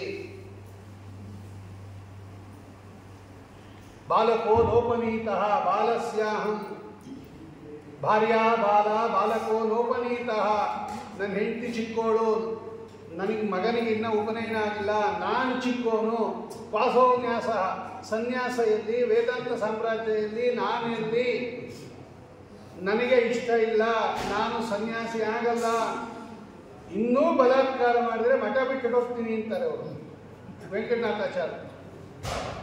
ಆ ಸಂದರ್ಭದಲ್ಲಿ ವೆಂಕಟನಾಥಾಚಾರ್ಯರನ್ನು ಕೂಡಿಸ್ಕೊಂಡು ಎಷ್ಟು ಉಪದೇಶ ಮಾಡ್ತಾರೆ ರಾಘವೇಂದ್ರ ವಿಜಯದಲ್ಲಿದೆ. ಅದೆಲ್ಲ ಅಷ್ಟು ಹತ್ತಿರದಿಂದ ನೋಡಿದವರು ರಾಯರು ಸುಧೀಂದ್ರ ತೀರ್ಥರನ್ನ. ಅವರು ಬರೀತಾರೆ, ಭಾನುದ್ಯುತಯೇ, ಸೂರ್ಯ ಸದೃಶ ಪ್ರಕಾಶವುಳ್ಳವರು ನಮ್ಮ ಗುರುಗಳು ಅಂತಾರೆ ಅವರು. ಎಲ್ಲಿಂದ ಬಂತದು? ಯಾಕೆ ನಮ್ಮ ಮುಖದಲ್ಲಿ ಬರಲ್ಲ ಭಾನು ಸದೃಶ? ಈಚಲ್ಮುಟೆ ಇದ್ದಂಗೆ ಇರ್ತೀವಲ್ಲ ನಾವು, ಸೂರ್ಯ ಸದೃಶ ಕಾಂತಿ ಯಾಕೆ ಬರಲಿಲ್ಲ? ಅದು ಒಳಗಡೆ ಇರತಕ್ಕಂತಹ ಭಗವಂತನ ಕಾಂತಿಯ ರಿಫ್ಲೆಕ್ಷನ್ ಅದು. ಅದಕ್ಕೆ ಬ್ರಹ್ಮವರ್ಚಸ್ಸು ಅಂತ ಕರೀತಾರೆ. ಅದಕ್ಕೆ ಏನಂತ ಕರೀತಾರೆ? ಅದು ಬ್ರಹ್ಮವರ್ಚಸ್ಸು. ಬ್ರಹ್ಮ ಅಂದರೆ ಪರಮಾತ್ಮ, ಅವನು ಒಳಗಡೆ ಇರಬೇಕು. ನಮ್ಮೊಳಗಿದ್ದಾನೆ ಭಗವಂತ, ಆದರೆ ಅನುಗ್ರಹೋನ್ಮುಖನಾಗಿರಬೇಕು. ಅವರ ಒಳಗಡೆ ಅನುಗ್ರಹೋನ್ಮುಖನಾಗಿದ್ದಾರೆ ಅವರು. ಆ ಒಳಗಡೆ ಇರೋ ಪರಮಾತ್ಮನ ಕಾಂತಿ ರಾಯರ ಮುಖದಲ್ಲಿ ಹೊರಹೊಮ್ಮುತ್ತಾ ಇದೆ ಅಂತ ಗುರುಗುಣಸ್ತವನ ಹೇಳುತ್ತೆ. ಯದ್ಬಾನೋ ಯದ್ಕೃಶಾನೋ ಯದಮೃತ ಕಿರಣೆ ಯದ್ಗ್ರಹೇಶು ಉದಿತೇಶು ಜ್ಯೋತಿರ್ಯತ್ತಾರಕಾಸು ಪ್ರತಿತಮಣಿಷು ಯದ್ಯಚ್ಚ ಸೌದಾಮಿನೀಷು ಸಂಭೂಯೇ ತತ್ಸಮಸ್ತಂ. ರಾಯರ ಮುಖದಲ್ಲಿ ಕಾಂತಿ ಎಷ್ಟಿತ್ತು ಅಂತ ವಾದೀಂದ್ರ ತೀರ್ಥರು ಗುರುಗುಣಸ್ತವನದಲ್ಲಿ ವರ್ಣನೆ ಮಾಡ್ತಾರೆ. ಅಂತ ರಾಯರು ನಮ್ಮ ಗುರುಗಳ ಮುಖದಲ್ಲಿ ಇಷ್ಟು ಬ್ರಹ್ಮವರ್ಚಸ್ಸಿತ್ತು ಅಂತಾರೆ. ಸುಧೀಂದ್ರ ತೀರ್ಥರ ಮುಖದಲ್ಲಿ ಹೆಂಗಿರ್ಬೇಕು ಲೆಕ್ಕ ಹಾಕೊಳ್ರಿ. ಬ್ರಹ್ಮ ಅಂದರೆ ವೇದ ಅಥವಾ ವೇದ ಪ್ರತಿಪಾದ್ಯನಾದ ಪರಮಾತ್ಮನಿಗೆ ಗುಣಪೂರ್ಣನಾದ ನಾರಾಯಣನಿಗೆ ಬ್ರಹ್ಮ ಅಂತ ಕರೀತಾರೆ. ಅವನನ್ನು ಯಾರು ಒಳಗಡೆ ಇಟ್ಕೊಂಡಿರ್ತಾರಲ್ಲ ಅವರ ಮುಖದಲ್ಲಿ ಬರುವ ವರ್ಚಸ್ಸಿಗೆ ಬ್ರಹ್ಮವರ್ಚಸ್ಸು ಅಂತ ಕರೀತಾರೆ. ಅವನಿದ್ಬಿಟ್ರೆ ಸಾಕು ಒಳಗಡೆ. ಭಾನುದ್ಯುತಯೇ ಸೂರ್ಯ ಸದೃಶ ಕಾಂತಿ ಬ್ರಹ್ಮವರ್ಚಸ್ಸು ಉಳ್ಳವರು. ಯಾವಾಗ ಭಗವಂತ ಅನುಗ್ರಹೋನ್ಮುಖನಾಗ್ತಾನೆ ಅಂದರೆ ಸದಾ ಅವನ ಪಾದವನ್ನು ಚಿಂತನೆ ಮಾಡ್ತಾ ಇರಬೇಕು. ಸದಾ ಭಗವಂತನನ್ನ ವ್ಯಸನೇಶು ಸುಖೇಶು, ಸುಖವಾಗಲಿ ಬಹು ದುಃಖವಾಗಲಿ ಯಾವಾಗಲೂ ಯಾರು ಭಗವಂತನನ್ನ ಚಿಂತನೆ ಮಾಡ್ತಾ ಇರ್ತಾರೆ ಅವರ ಮುಖದಲ್ಲಿ ಬ್ರಹ್ಮವರ್ಚಸ್ ಇರುತ್ತೆ. ಭಾನುದ್ಯುತಯೇ ವಾದಿ ಭೀತಯೇ, ಪರವಾದಿಗಳೆಲ್ಲ ಓಡೋಗೋರಂತೆ ಸುಧೀಂದ್ರ ತೀರ್ಥರನ್ನು ನೋಡಿದ್ರೆ, ವಿಜೇಂದ್ರ ಸ್ವಾಮಿಗಳನ್ನು ನೋಡಿದ್ರೆ. ರಾಯರಿಗೆ ಆಶ್ರಮ ಕೊಟ್ಟಾಗ ತಂಜಾವೂರಿನಲ್ಲಿ ಸುಧೀಂದ್ರ ತೀರ್ಥರು ಆಶ್ರಮ ಕೊಟ್ಟುಬಿಟ್ಟ ಮೇಲೆ ಒಂದು ಆಶೀರ್ವಾದ ಮಾಡ್ತಾರೆ. ರಾಘವೇಂದ್ರ ವಿಜಯದಲ್ಲಿ ಆ ಶ್ಲೋಕ ಇದೆ. ಶ್ರೀ ಸುರೇಂದ್ರ ವದಯ ತಪಸ್ಸಯ ಶ್ರೀ ಜಯೇಂದ್ರ ಇವ ಕೀರ್ತಿ ಸಂಪದ ವಿಶ್ರುತೋಹಮಿಹ ವಾದ ಸಂಗರೆ ರಾಘವೇಂದ್ರ ಯತಿರಾಜ್ ಸುಮೇಧತಾಂ. ವೆಂಕಟನಾಥ, ಇವತ್ತಿನಿಂದ ನಿನಗೆ ರಾಘವೇಂದ್ರ ಅಂತ ಹೆಸರಿಟ್ಟಿದ್ದೀನಿ. ನಮ್ಮ ಸ್ವಾಮಿಯ ಹೆಸರದು. ನಾವು ಯಾವ ಪ್ರತಿಮಾವನ್ನು ಪೂಜೆ ಮಾಡ್ತಾ ಇದ್ದೀವಿ ಆ ರಾಮಚಂದ್ರ ದೇವರ ಹೆಸರದು ರಾಘವೇಂದ್ರ ಅನ್ನೋದು. ಆ ಸ್ವಾಮಿಯ ಹೆಸರನ್ನು ನಿನಗೆ ಇಡ್ತಾ ಇದ್ದೀನಿ. ಈ ಹೆಸರಿನಿಂದ ನೀನು ಲೋಕವಿಖ್ಯಾತನಾಗು. ಏನಾಗ್ಬೇಕು ನೀನು? ಶ್ರೀ ಸುರೇಂದ್ರವದಯ ತಪಸ್ಯಯ. ಇವರ ಗುರುಗಳು ಮತ್ತು ವಿಜೇಂದ್ರ ಸ್ವಾಮಿಗಳ ಗುರುಗಳು ಇಬ್ಬರು ಅವರು ಸುರೇಂದ್ರ ತೀರ್ಥರೆಲ್ಲ ಮಹಾ ತಪಸ್ಸುಗಳವರು. ಇಡೀ ಭಾರತ ದೇಶವನ್ನ ಉಪವಾಸದಿಂದ 3 ಸಲ ಸುತ್ತಕೊಂಡ್ಬಂದ್ಯಾರಂತೆ ಅವರು. ಯಶ್ಚಕಾರೋಪವಾಸೇನ ತ್ರಿವಾರಂ ಭೂಪ್ರದಕ್ಷಿಣಂ. ಅವ್ರ ಶ್ಲೋಕನೇ ಹಂಗೆ ಇರೋದು. ಕಾಲ್ನಡಿಗೆಯಲ್ಲಿ ಉಪವಾಸದಿಂದ ಇಡೀ ಭಾರತ ದೇಶವನ್ನ 3 ಸಲ ಪ್ರದಕ್ಷಿಣೆ ಮಾಡ್ಕೊಂಡ್ ಬಂದ್ಯಾರಂತೆ. ಅರ್ಧ ಗಂಟೆ ಊಟ ಲೇಟ್ ಆದರೆ ನಾವು ಆಚಾರ ಕಡೆ ನೋಡ್ತಾ ಇರ್ತೀವಿ, ನಿಲ್ಸ್ರಿ ಸಾಕು ಅಂತ. ಅವ್ರ ತಪಸ್ಸು ನೋಡ್ರಿ, ಅಷ್ಟು ತಪಸ್ಸು ಅವರು. ಯಾರು? ಸುರೇಂದ್ರ ತೀರ್ಥರು. ಒಂದು ತೋಟ ನೋಡಿದ್ರೆ ಸಾಕು ಕೃಷ್ಣಾರ್ಪಣ ಅಂದ್ಬಿಡೋರಂತೆ ಅವರು. ಒಂದು ಹಣ್ಣು ನೋಡಿದ್ರೆ ಸಾಕು ಕೃಷ್ಣಾರ್ಪಣ ಅಂದ್ಬಿಡೋರಂತೆ. ಅಷ್ಟು ನೈವೇದ್ಯ ಆಗ್ಬಿಡೋರಂತೆ. ಆ ವಿಜೇಂದ್ರ ಸ್ವಾಮಿಗಳ ಚರಿತ್ರೆ ಬರುತ್ತೆ. ತುಳಸಿ ತೋಟ ಹಂಗಂಗೆ ಕೃಷ್ಣಾರ್ಪಣ ಅಂದ್ಬಿಟ್ರಂತವ್ರು. ಒಂದು ತುಂಬ ತುಳಸಿ ಬೆಳೆದಿರ್ತಕ್ಕಂಥ ತೋಟ. ಆ ತುಳಸಿ ತೋಟ ಮನಸ್ಸಿನಿಂದಲೇ ಸಮರ್ಪಣೆ ಮಾಡ್ತೀವಿ. ಬೆಳೆದಿರೋ ತುಳಸಿ ಎಲ್ಲ ಭಗವಂತನಿಗೆ ಅರ್ಪಿತವಾಗಲಿ ಅಂತ. ಆ ತುಳಸಿಯನ್ನು ಒಬ್ಬ ಕಿತ್ಕೊಂಡ್ಬಂದು ಕೊಟ್ಟಂತೆ ವ್ಯಾಸರಾಜರಿಗೆ. ಅವರು ಅದು ಇದಾಗಲೇ ನಿರ್ಮಾಲ್ಯ ಅಂದ್ರಂತೆ ವ್ಯಾಸರಾಜರು. ಇದೇ ಅರ್ಪಣೆ ಆಗೋಗಿದೆ. ಅವನು ಶಿಷ್ಯ ಹೇಳಿದಂತೆ ಈಗ ತಾನೇ ಕಿತ್ಕೊಂಡ್ಬರ್ತಾ ಇದ್ದೀನಿ, ನಾನು ನಿನ್ನ ಬಟ್ಲಲ್ಲಿ ಏನು ಏರ್ಸಿಲ್ಲ ಅಂದ್ರಂತೆ. ಆ ಮಹಾನುಭಾವರು ಮನಸ್ಸಿನಿಂದನೇ ಅರ್ಪಣೆ ಮಾಡಿಬಿಟ್ಟಿದ್ದಾರೆ ಅಂದ್ರಂತ. ಅವರು ಆ ವ್ಯಾಪಾರ ಯಾರಿಗೆ ಗೊತ್ತಾಗತ್ರಿ? ಅದು ಅವ್ರು ಅರ್ಪಣೆ ಮಾಡಿದ್ದು ಇವ್ರಿಗೆ ಗೊತ್ತಾಗಿದ್ದು ನೋಡ್ರಿ. ವ್ಯಾಸರಾಜರ ಮಹಿಮೆ ನೋಡ್ರಿ. ಈ ತುಳಸಿ ಅರ್ಪಿತವಾಗಿದೆ. ನಾವು ಹೆಂಗೆ ಕಂಡುಹಿಡಿಯೋದು? ಆ ಬಾಳೆಹಣ್ಣು ಜಿಗಿಟ್ಟಿರ್ತಾರೆ ತುದಿಗೆ, ಅದು ಜಿಗಿಟಿದ್ರೆ ನೈವೇದ್ಯ ಆಗಿದೆ ಅಂತ ಅರ್ಥ. ಇಲ್ಲ ಅಂದರೆ ಹಂಗೆ ಇದೆ ಅಂತ. ಒಂದು ನೀವು ಜಿಗಿಟ್ಬೇಡ್ರಿ, ಅದು ಆಗಿಲ್ಲ ಅಂತ ಇನ್ನೊಂದ್ಸಲ ಮಾಡ್ಬಿಡ್ತೀವಿ ನಾವು. ನಮ್ಗೆ ಅರ್ಥವಾಗಲ್ಲ ಅದು ಆಗಿದೆಯೋ ಇಲ್ಲೋ. ಹೇಳ್ರಿ ಹೆಂಗೆ ನಾವು ಜೀವನದಲ್ಲಿ ಮಾಡ್ತಾ ಇರೋದು ನಾವು ಅದೇ ತಾನೇ. ನೋಡವರು ತುಳಸಿ ಹೆಂಗೆ ಆಗಿದೆಯೋ ಇಲ್ಲೋ ಅನ್ನೋದು ಸ್ವಲ್ಪ ಬಾಡಿದ್ರೆ ಆಗಿದೆ ಅನ್ಬೋದು. ತಾನೇ ತಂದ್ಕೊಟ್ಟಿರೋ ಫ್ರೆಶ್ ತುಳಸಿ ಇದು ಅರ್ಪಿತ ಆಗಿದೆ ಅನ್ಬೇಕಾದ್ರೆ ವ್ಯಾಸರಾಜರಿಗೆ ಆ ಒಳಗಡೆ ಇರೋದು ಗೊತ್ತಾಗತ್ತೆ. ಇದು ನಿರ್ಮಾಲ್ಯ ಅಂದ್ರಂತೆ. ಯಾರು ಮಾಡಿದ್ರು ಅಂತ ಗೊತ್ತಾಗಲಿಲ್ಲ. ಅಲ್ಲಿ ಒಬ್ಬರು ಸನ್ಯಾಸಿಗಳಿದ್ದಾರೆ ನೋಡು, ತೇಜಪುಂಜವಾಗಿದ್ದಾರೆ, ಅವ್ರನ್ನ ಕರ್ಕೊಂಬ ಅಂತ ಕರೆಸಿದ್ರಂತೆ. ಆವಾಗ ಸುರೇಂದ್ರ ತೀರ್ಥರು ಬಂದರು ಅಂತ ಅವ್ರ ಚರಿತ್ರೆಯಲ್ಲಿ ಬರೀತಾರೆ. ಇಷ್ಟು ತಪಸ್ಸು ಯಾರಿಗೆ? ಸುರೇಂದ್ರ ತೀರ್ಥರಿಗೆ. ಮಾಡ್ಬೋದು, ನಾವು ಮಾಡ್ಬೋದು. ಕಂಡದ್ದೆಲ್ಲ ಭಗವಂತನಿಗೆ ಅರ್ಪಿಸೋದು ಒಂದು ದೊಡ್ಡದು. ಅಂತಹ ತಪಸ್ವಿ ನೀನಾಗು ಆಶೀರ್ವಾದ ರಾಯರಿಗೆ. ಪಟ್ಟಾಭಿಷೇಕ ಮಾಡಿದಾಗ ಸುಧೀಂದ್ರ ಹೇಳೋದು, ಆ ಸುರೇಂದ್ರ ತೀರ್ಥರು ಎಷ್ಟು ತಪಸ್ವಿಗಳಾಗಿದ್ದರೋ ನೀನು ಕೂಡ ಅಷ್ಟು ತಪಸ್ವಿಯಾಗು. ಆಮೇಲೆ ಶ್ರೀ ಸುರೇಂದ್ರ ವದಯ ತಪಸ್ಸಯ ಶ್ರೀ ಜಯೇಂದ್ರ ಇವ ಕೀರ್ತಿ ಸಂಪದ. ವಿಜೇಂದ್ರ ಸ್ವಾಮಿಗಳು ಏನು ಕೀರ್ತಿರೇ ಅವರದು, ಬರೀ ನಮ್ಮ ಮತದಲ್ಲ ಪರಮತದಲ್ಲಿ ಆ ಕಾಲಕ್ಕೆ ಪ್ರಬಲವಾಗಿರ್ತಕ್ಕಂತಹ ಅದ್ವೈತ ಶೈವಮತ ಎರಡನ್ನೂ ಕೂಡ ಸಮರ್ಥವಾಗಿ ನಿರ್ವಹಣೆ ಮಾಡಿರ್ತಕ್ಕಂಥದ್ದವರು. ಅದ್ವೈತ ಶೈವ ಅಸಹಿಷ್ಣು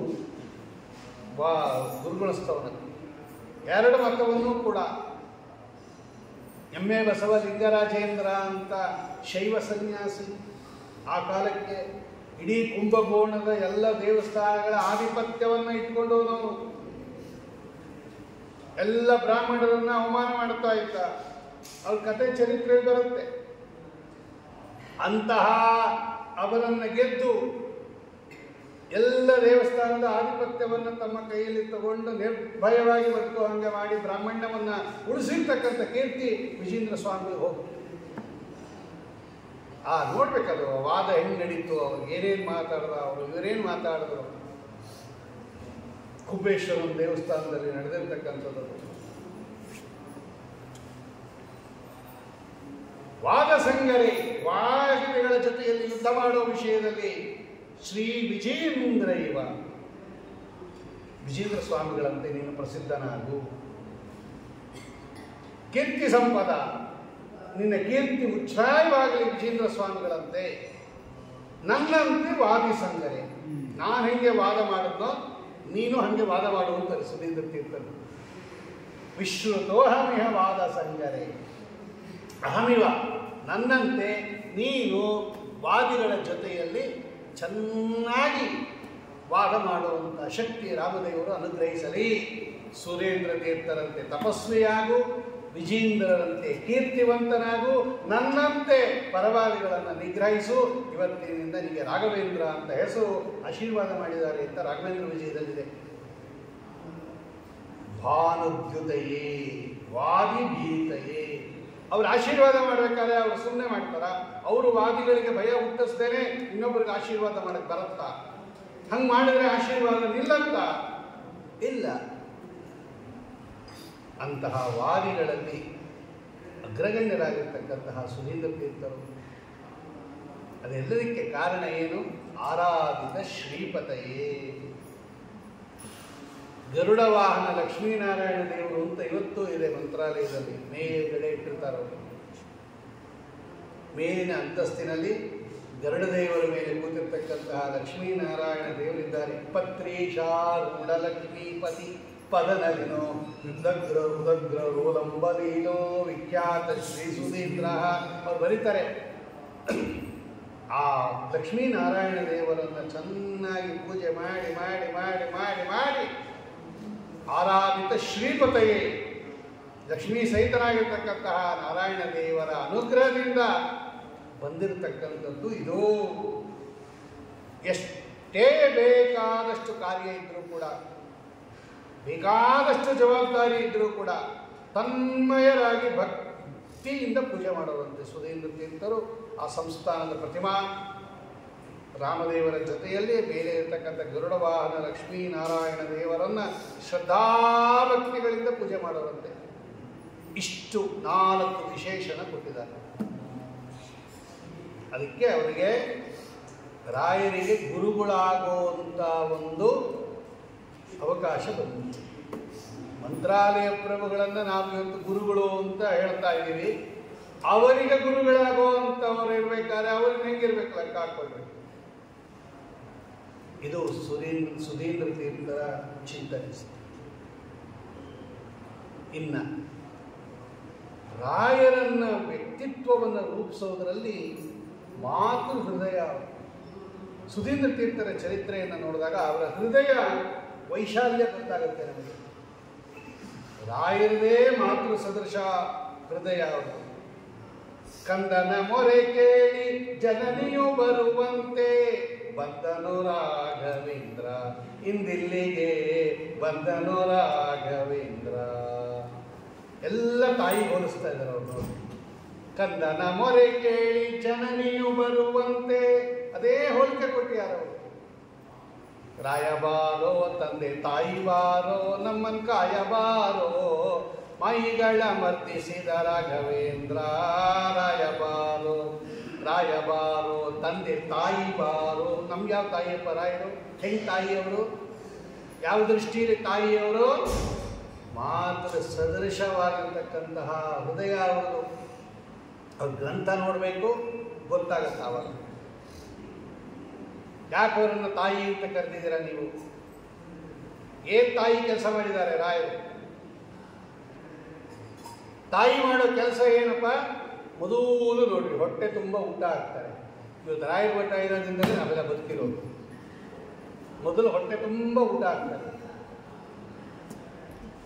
ಒಂದು ಮಠ ಇದೆ ಅಂದರೆ ಸಾಕು, ಊಟಕ್ಕೆ ತೊಂದರೆ ಇಲ್ಲ ಅನ್ನೋಷ್ಟಿದೆ. ಇವತ್ತು ಪರಸ್ಥಳಕ್ಕೆ ಹೋದಾಗ ಗೊತ್ತಾಗುತ್ತೆ. ಇಲ್ಲಲ್ಲ, ಬೇರೆ ಊರಿಗೆ ಹೋಗ್ರಿ, ರಾಯರ ಮಠ ಇದೆ ಅಲ್ಲಿ ಇದೆ ಅಂದರೆ ಅರಳ್ಬಿಡುತ್ತೆ ನಮ್ಮ ಊಟ. ಊಟಕ್ಕೆ ತೊಂದರೆ ಇಲ್ಲ. ಆಮೇಲೆ ಮುಂದೆ ನೋಡೋಣ ಏನು ಮಾಡೋದು. ಮೊದಲು ಹೋಗ್ಬೇಕಲ್ರಿ. ನಾವು ಎಷ್ಟು ಕಡೆ ಹೊಟ್ಟೋಗಿದ್ವಿ. ಮೊದಲು ರಾಯರ ಮಠ ಇದೆಯಾ? ಸರಿ, ಇದೆ ಅಂದರೆ ಮುಗೀತು, ನೆಮ್ಮದಿ. ಬಾಂಬೆಗೆ ಹೋಗ್ರಿ, ರಾಯರ ಮಠ ಇದೆಯಾ? ಹಾಂ ಇದೆಯಪ್ಪ. ಜೋಗೇಶ್ವರಿ ರಾಯರ ಮಠ ಇದೆ, ಹೊಟ್ಟೋಗಿ. ಸೊಲ್ಲಾಪುರಕ್ಕೆ ಹೋದ್ರು, ರಾಯರ ಮಠ ಇದೆ, ಹೋಗ್ರಿ. ಪೂನಾಗೆ ಹೋಗ್ರಿ, ರಾಯರ ಮಠ ಇದೆ, ಹೊಟ್ಟೋಗಿ ಸೀದಾ ಹೋಗದೇ ಅದು. ರಾಯರ ಮಠ ಇದೆ ಅಂದರೆ ಸಾಕು, ಮೊದಲು ನೆಮ್ಮದಿ ಆಗುತ್ತೆ ಊಟ. ಅದರ ಜೊತೆಯಲ್ಲಿ ತಾಯಿ ಹೇಳೋದು ಇನ್ನೊಂದು ಪಾಠ. ಮೊದಲು ಮಕ್ಕಳಿಗೆ ಪಾಠ ಹೇಳ್ಕೊಡೋದೇ ತಾಯಿ. ಎರಡೂ ಮಾಡೋದು. ಊಟ ಹಾಕಿದ್ದಕ್ಕೆ ತಾಯಿ, ಪಾಠ ಹೇಳ್ಕೊಟ್ಟಿದ್ದಕ್ಕೆ ತಾಯಿ. ಇನ್ನೊಂದು ತಾಯಿ ಮಾಡೋ ಕೆಲಸ ಏನು ಅಂದರೆ, ಮಕ್ಕಳು ಚೆನ್ನಾಗಿದ್ದಾಗ ಎಲ್ಲರೂ ಬಂದು ಆಟ ಆಡಿಸ್ತಾರೆ, ಮುದ್ದಾಡ್ತಾರೆ. ಮಕ್ಕಳು ಅಳ್ತಾ ಇದ್ದಾಗ ಅವ್ರ ಅಮ್ಮನ ಕರಿ ಸಮಾಧಾನ ಮಾಡಲಿ ಅಂತಾರೆ. ಅಳಕ್ ಶುರು ಮಾಡ್ಬಿಟ್ಟು ಜೋರಾಗಿ ಮಗು ಅಂತ ಹೇಳ್ರಿ, ಎಲ್ಲೇ ಅವ್ರಮ್ಮ ಅಂತಾರೆ. ನೋಡಿ, ಆಟ ಆಡ್ತಾ ಇದ್ದಾಗ ಎಲ್ಲರೂ ಎತ್ಕೋತಾರೆ ಕಿಲಕಿಲ ಅಂತ. ಮಗು ಅಳ್ತು ಅಂದ್ರೆ ಅವ್ರ ಅಮ್ಮನ ಕೂಗು ಅಂತಾರೆ. ನೋಡಿ, ಅತ್ತಾಗ ಬರೋರು ರಾಯರು, ದುಃಖ ಆದಾಗ ಬರೋರು ರಾಯರು. ಯಾಕೆ ದುಃಖ ಆಗುತ್ತೆ ನಮಗೆ? ಅರ್ಥ ಆಗದೆ ಇದ್ದಾಗ, ಪಂಕ್ತಿಗಳು ಅರ್ಥ ಆಗದೆ ಇದ್ದಾಗ, ವೇದವ್ಯಾಸ ದೇವರ ಪಂಕ್ತಿ ಅರ್ಥ ಆಗದೆ ಇದ್ದಾಗ, ವೇದ ಅರ್ಥ ಆಗದೆ ಇದ್ದಾಗ, ಸರ್ವಮೂಲ ಅರ್ಥ ಆಗದೆ ಇದ್ದಾಗ, ನ್ಯಾಯಸುಧ ಅರ್ಥ ಆಗದೆ ಇದ್ದಾಗ, ಚಂದ್ರಿಕಾ ಅರ್ಥ ಆಗದೆ ಇದ್ದಾಗ ಕೂಗಿದ್ವಿ ನಾವು ರಾಯರನ್ನ. ಬಂದು ರಾಯ ಕಂದನ ಮೊರೆ ಕೇಳಿ ಜನನಿಯು ಬರುವಂತೆ. ಬಂದ್ರು ರಾಯ. ಏನ್ ಬೇಕಪ್ಪ ನಿಮಗೆ? ನಾ ಹೇಳ್ಕೊಡ್ತೀನಿ ಕೇಳಿ. ಎಷ್ಟು ಕಡೆ ಅವ್ರ ಗೀತಾ ನಿವೃತ್ತಿ ನೋಡ್ರಿ, ಉಪನಿಷತ್ ಖಂಡಾರ್ಥ ನೋಡ್ರಿ, ಪ್ರಕರಣ ಗ್ರಂಥಗಳು ನೋಡ್ರಿ, ಅಥವಾ ಈ ಸೂತ್ರ ಭಾಷ್ಯ ನೋಡ್ರಿ, ಚಂದ್ರಿಕಾ ಪ್ರಕಾಶ ನೋಡ್ರಿ, ಪರಿಮಳ ನೋಡ್ರಿ. ಕೆಲವೆಲ್ಲ ಅರ್ಥನೇ ಆಗಲಿಲ್ಲ ನಮಗೆ, ಪ್ರಯೋಗ ಮಾಡಿಬಿಡ್ತಾರೆ ಯಾರು ಜಯತೀರ್ಥರು. ಘಟ್ಟಕುಟಿ ಪ್ರಭಾತ ನ್ಯಾಯ ಅಂತ ನ್ಯಾಯ ಸಂಚಾರ ಮಾಡಿಬಿಟ್ರು ಟೀಕಾಕೃತ್ಪಾದರು. ಒಂದು ಸಂದರ್ಭದಲ್ಲಿ ಘಟ್ಟಕುಟಿ ಪ್ರಭಾತ ನ್ಯಾಯ ಅಂತ ನ್ಯಾಯ, ಅದು ನ್ಯಾಯ ಸಂಚಾರ ಅಂತ ಇರುತ್ತೆ ನಮ್ಮಲ್ಲಿ. ಭಿಕ್ಷುಪಾದ ಪ್ರಸರಣ ನ್ಯಾಯ, ವಟಗೋಪಿನ ನ್ಯಾಯ, ಬಕಬಂಧನ ನ್ಯಾಯ, ಅನೇಕ ನ್ಯಾಯಗಳ ಸಂಚಾರ ಮಾಡಿಬಿಡ್ತಾರೆ. ಅಂತ ಸಂದರ್ಭದಲ್ಲಿ ಘಟ್ಟಕುಟಿ ಪ್ರಭಾತ ನ್ಯಾಯದಂತೆ ಅಂತ ಬರೆದುಬಿಟ್ರು. ಏನು ಘಟ್ಟಕುಟಿ ಪ್ರಭಾತ ನ್ಯಾಯ ಅಂದ್ರೆ ಏನು? ಅದನ್ನ ಇಲ್ಲಿ ಅಪ್ಲೈ ಮಾಡ್ಕೊಳ್ಳಿ ಅಂತ ಟೀಕಾರ ಹಾರ್ತ. ಏನು ಘಟ್ಟಕುಟಿ ಪ್ರಭಾತ ನ್ಯಾಯ ಅಂದ್ರೆ ಏನು ಅಂತ ಗೊತ್ತಾಗಲಿಲ್ಲ. ಬರೆದ್ರು ರಾಯ, ನಾ ಬರೀತೀನಿ. ನಾವು ಕರ್ತೃತ್ವವನ್ನು ಹೇಳೋ ಸಂದರ್ಭದಲ್ಲಿ, ಇಚ್ಛಾವನ್ನು ಹೇಳೋ ಸಂದರ್ಭದಲ್ಲಿ ಘಟ್ಟಕುಟಿ ಪ್ರಭಾತ ನ್ಯಾಯ ಅಂತ ಪ್ರಯೋಗ ಮಾಡಿಬಿಟ್ರಪ್ಪ ನ್ಯಾಯ ಸುಧಾಕಾರರು, ಟೀಕಾಕೃತ್ಪಾದರು. ಏನು ಘಟ್ಟಕುಟಿ ಪ್ರಭಾತ ನ್ಯಾಯ ಅಂದ್ರೆ ಏನು? ಅರ್ಥವೇ ಆಗಲಿಲ್ಲ ನನಗೆ. ಅವ್ರು ಅಷ್ಟು ಹೇಳಿದ್ರು ಹೊಟ್ಟೋದು. ಮುಂದೊಟ್ಟೋರು ನೋಡಿ ರಾಯರು ಬರ್ರಿ, ನಾ ಹೇಳ್ತೀನಿ ಬನ್ರಿ. ಅಳ್ತಾ ಕೂತ್ಕೊಂಡ್ವಿ. ನಮಗೆ ಘಟ್ಟಕುಟಿ ಪ್ರಭಾತ ನ್ಯಾಯ ಅಂದ್ರೆ ಏನು ಅಂತ ಗೊತ್ತಾಗಿಲ್ಲ. ಏನ್ ಮಾಡೋದು, ಯಾರ ಹತ್ರ ಹೇಳಬೇಕು? ಕಂಡ ಕಂಡ ಕಡೆಗೆ ತಿರುಗಿ ಬೆಂಡಾದೆನೋ ಕೊನೆಗೆ, ಕಂಡವರನು ದಿನ ಕೊಂಡಾಡುತ್ತಾ ನಿಮ್ಮ ಕಂಡೆ ಕಟ್ಟ ಕಡೆಗೆ. ಬಂದ್ವಿ ರಾಯರ ಹತ್ರ. ಘಟ್ಟಕುಟಿ ಪ್ರಭಾತನ್ಯ ಇಷ್ಟು ತಿಂತಿದ್ದಾರೆ ಅವರು. ಸುರೀಂದ್ರ ತೀರ್ಥರ ಚರಿತ್ರೆ ಹೇಳುವಾಗ ರಾಯರ ಯಾಕೆ ಚರಿತ್ರೆ ಹೇಳ್ತಾ ಇದ್ದಾರೆ ಅಂದ್ರೆ, ಈ ರಾಯರನ್ನ ಸಿಂಹಾಸನದ ಮೇಲೆ ಕೂಡಿಸಿದ್ದು ಸುರೀಂದ್ರ ತೀರ್ಥರು. ಬೇಡ ಅಂತ ಹೊರಟೋಗಿದ್ರೆ ನಮ್ ಗತಿ ಏನಾಗಬೇಕಾಯ್ತು ಇವತ್ತು. ನಾನು ಬೇಡ, ನಾನು ಕೂತ್ಕೋವಲ್ಲ ಸಿಂಹಾಸನದ ಮೇಲೆ ಅಂದ್ರೆ ರಾಯರ ಮಠನೇ ಇರ್ತಾ ಇರಲಿಲ್ಲ. ನೋಡಿ, ಅವರನ್ನ ವೇದಾಂತ ಸಾಮ್ರಾಜ್ಯದಲ್ಲಿ ಕೂಡಿಸಿ ಮಾಡಿಸಿ ಹೆಸರು ಕೊಟ್ಟು ಕೂಡಿಸಿದವರು ಅವರು. ಅವ್ರು ಬರೆದಿರ್ತಕ್ಕಂಥ ಪರಿಮಳವನ್ನು ಚಿಕ್ಕ ವಯಸ್ಸಿನಲ್ಲಿ ನೋಡಿ ಪಾಠ ಹೇಳಿ ಸಂತೋಷಪಟ್ಟು ತಿದ್ದಿ ಬೆಳೆಸಿದವರು ಅವರು ಸುರೀಂದ್ರ ತೀರ್ಥರು. ಅಷ್ಟು ಜವಾಬ್ದಾರಿಯಿಂದ ನೋಡಿಕೊಂಡವರು ಅವರು. ಘಟ್ಟಕುಟಿ ಪ್ರಭಾತ ನ್ಯಾಯ ಅಂದ್ರೆ ಏನ್ ಗೊತ್ತಾ? ಘಟ್ಟ ಅಂದ್ರೆ ಈ ಟ್ಯಾಕ್ಸ್ ಕೊಡ್ತೀವಲ್ಲ ಆ ಜಾಗಕ್ಕೆ ಘಟ್ಟ ಅಂತ ಕರೀತಾರೆ. ಗೂಡ್ಸ್ ಮೇಲೆ ಟ್ಯಾಕ್ಸ್ ಕಟ್ಟಬೇಕಲ್ವಾ, ಈಗ ಲೋಡಲ್ಲಿ ಹೋಗುವಾಗ ಆ ಟ್ಯಾಕ್ಸ್ ಕೊಡೋ ಜಾಗಕ್ಕೆ ಘಟ್ಟ ಅಂತ ಕರೀತಾರೆ. ಕುಟಿ ಅಂದ್ರೆ ಅಲ್ಲಿ ನಿರ್ಮಾಣ ಮಾಡಿರೋ ಮನೆಗೆ ಕುಟೀರ. ಕುಟೀರನೇ ಕುಟಿ ಆಗಿದೆ ಅಲ್ಲಿ. ಘಟ್ಟ ಕುಟಿ ಅಂದ್ರೆ ಟ್ಯಾಕ್ಸ್ ಕಲೆಕ್ಷನ್ ಮಾಡೋ ಜಾಗದಲ್ಲಿ ನಿರ್ಮಿತವಾದ ಒಂದು ಮನೆ, ಟ್ಯಾಕ್ಸ್ ಕೊಡೋ ಜಾಗ ಅಂತ ಅರ್ಥ. ಪ್ರಭಾತ ಅಂದ್ರೆ ಬೆಳಗ್ಗೆ ಅಂತ ಅರ್ಥ. ಘಟ್ಟಕುಟಿ ಪ್ರಭಾತ ಅಂದ್ರೆ ಏನು ಅಂದ್ರೆ, ಒಬ್ಬ ಈ ಸರಕು ಮಾರೋನು ಇದ್ದ. ಬೇಕಾದಷ್ಟು ಲಾರಿ ತುಂಬ ಲೋಡು ತುಂಬಿಕೊಂಡು ಬಂದ. ಅವನೇನು ಮಾಡ್ದ ಅಂದ್ರೆ, ಇಲ್ಲಿ ಟ್ಯಾಕ್ಸ್ ಪಾಯಿಂಟ್ ಇದೆ, ನಾನು ಇಲ್ಲೇನಾದರೂ ಹೋದ್ರೆ ಇದಕ್ಕೆ ಟ್ಯಾಕ್ಸ್ ಕೊಡಬೇಕು ಅಂತ ಹೇಳ್ಬಿಟ್ಟು ಅವನು ಅದನ್ನ ಡಿವಿಯೇಟ್ ಮಾಡಿಕೊಂಡು ಹೊಟ್ಟೋದ. ಅವಾಯ್ಡ್ ಮಾಡಿಬಿಟ್ಟ ಅವನು. ಇಲ್ಲಿ ಹೋದ್ರೆ ಇಲ್ಲಿ ಅವನು ಇಷ್ಟು ಟ್ಯಾಕ್ಸ್ ಕಟ್ಟಬೇಕಾಗತ್ತೆ ಹೇಳ್ಬಿಟ್ಟು ಆ ಟ್ಯಾಕ್ಸ್ ಪಾಯಿಂಟ್ ಅನ್ನ ಅವಾಯ್ಡ್ ಮಾಡೋಕ್ಕೆ ಬೇರೆ ಯಾವುದೋ ರೂಟಲ್ಲಿ ಹೊಟ್ಟೋಗ್ಬಿಟ್ಟ. ಇದು ಅವಾಯ್ಡ್ ಮಾಡಿ ಅಲ್ಲಿ ಹೊಟ್ಟೋಗೋಣ ಅಂತ. ಅಲ್ಲಿ ದಾರಿ ತಪ್ಪೋಯ್ತು ಅವನಿಗೆ. ಯಾವುದೋ ರೂಟ್ ಹೊಟ್ಟೋಗಿದ್ದಾನೆ, ಕತ್ಲು ಬೇರೆ ಆಗೋಗಿದೆ, ಅವನಿಗೆ ದಾರಿ ತಪ್ಪಿಬಿಡ್ತು.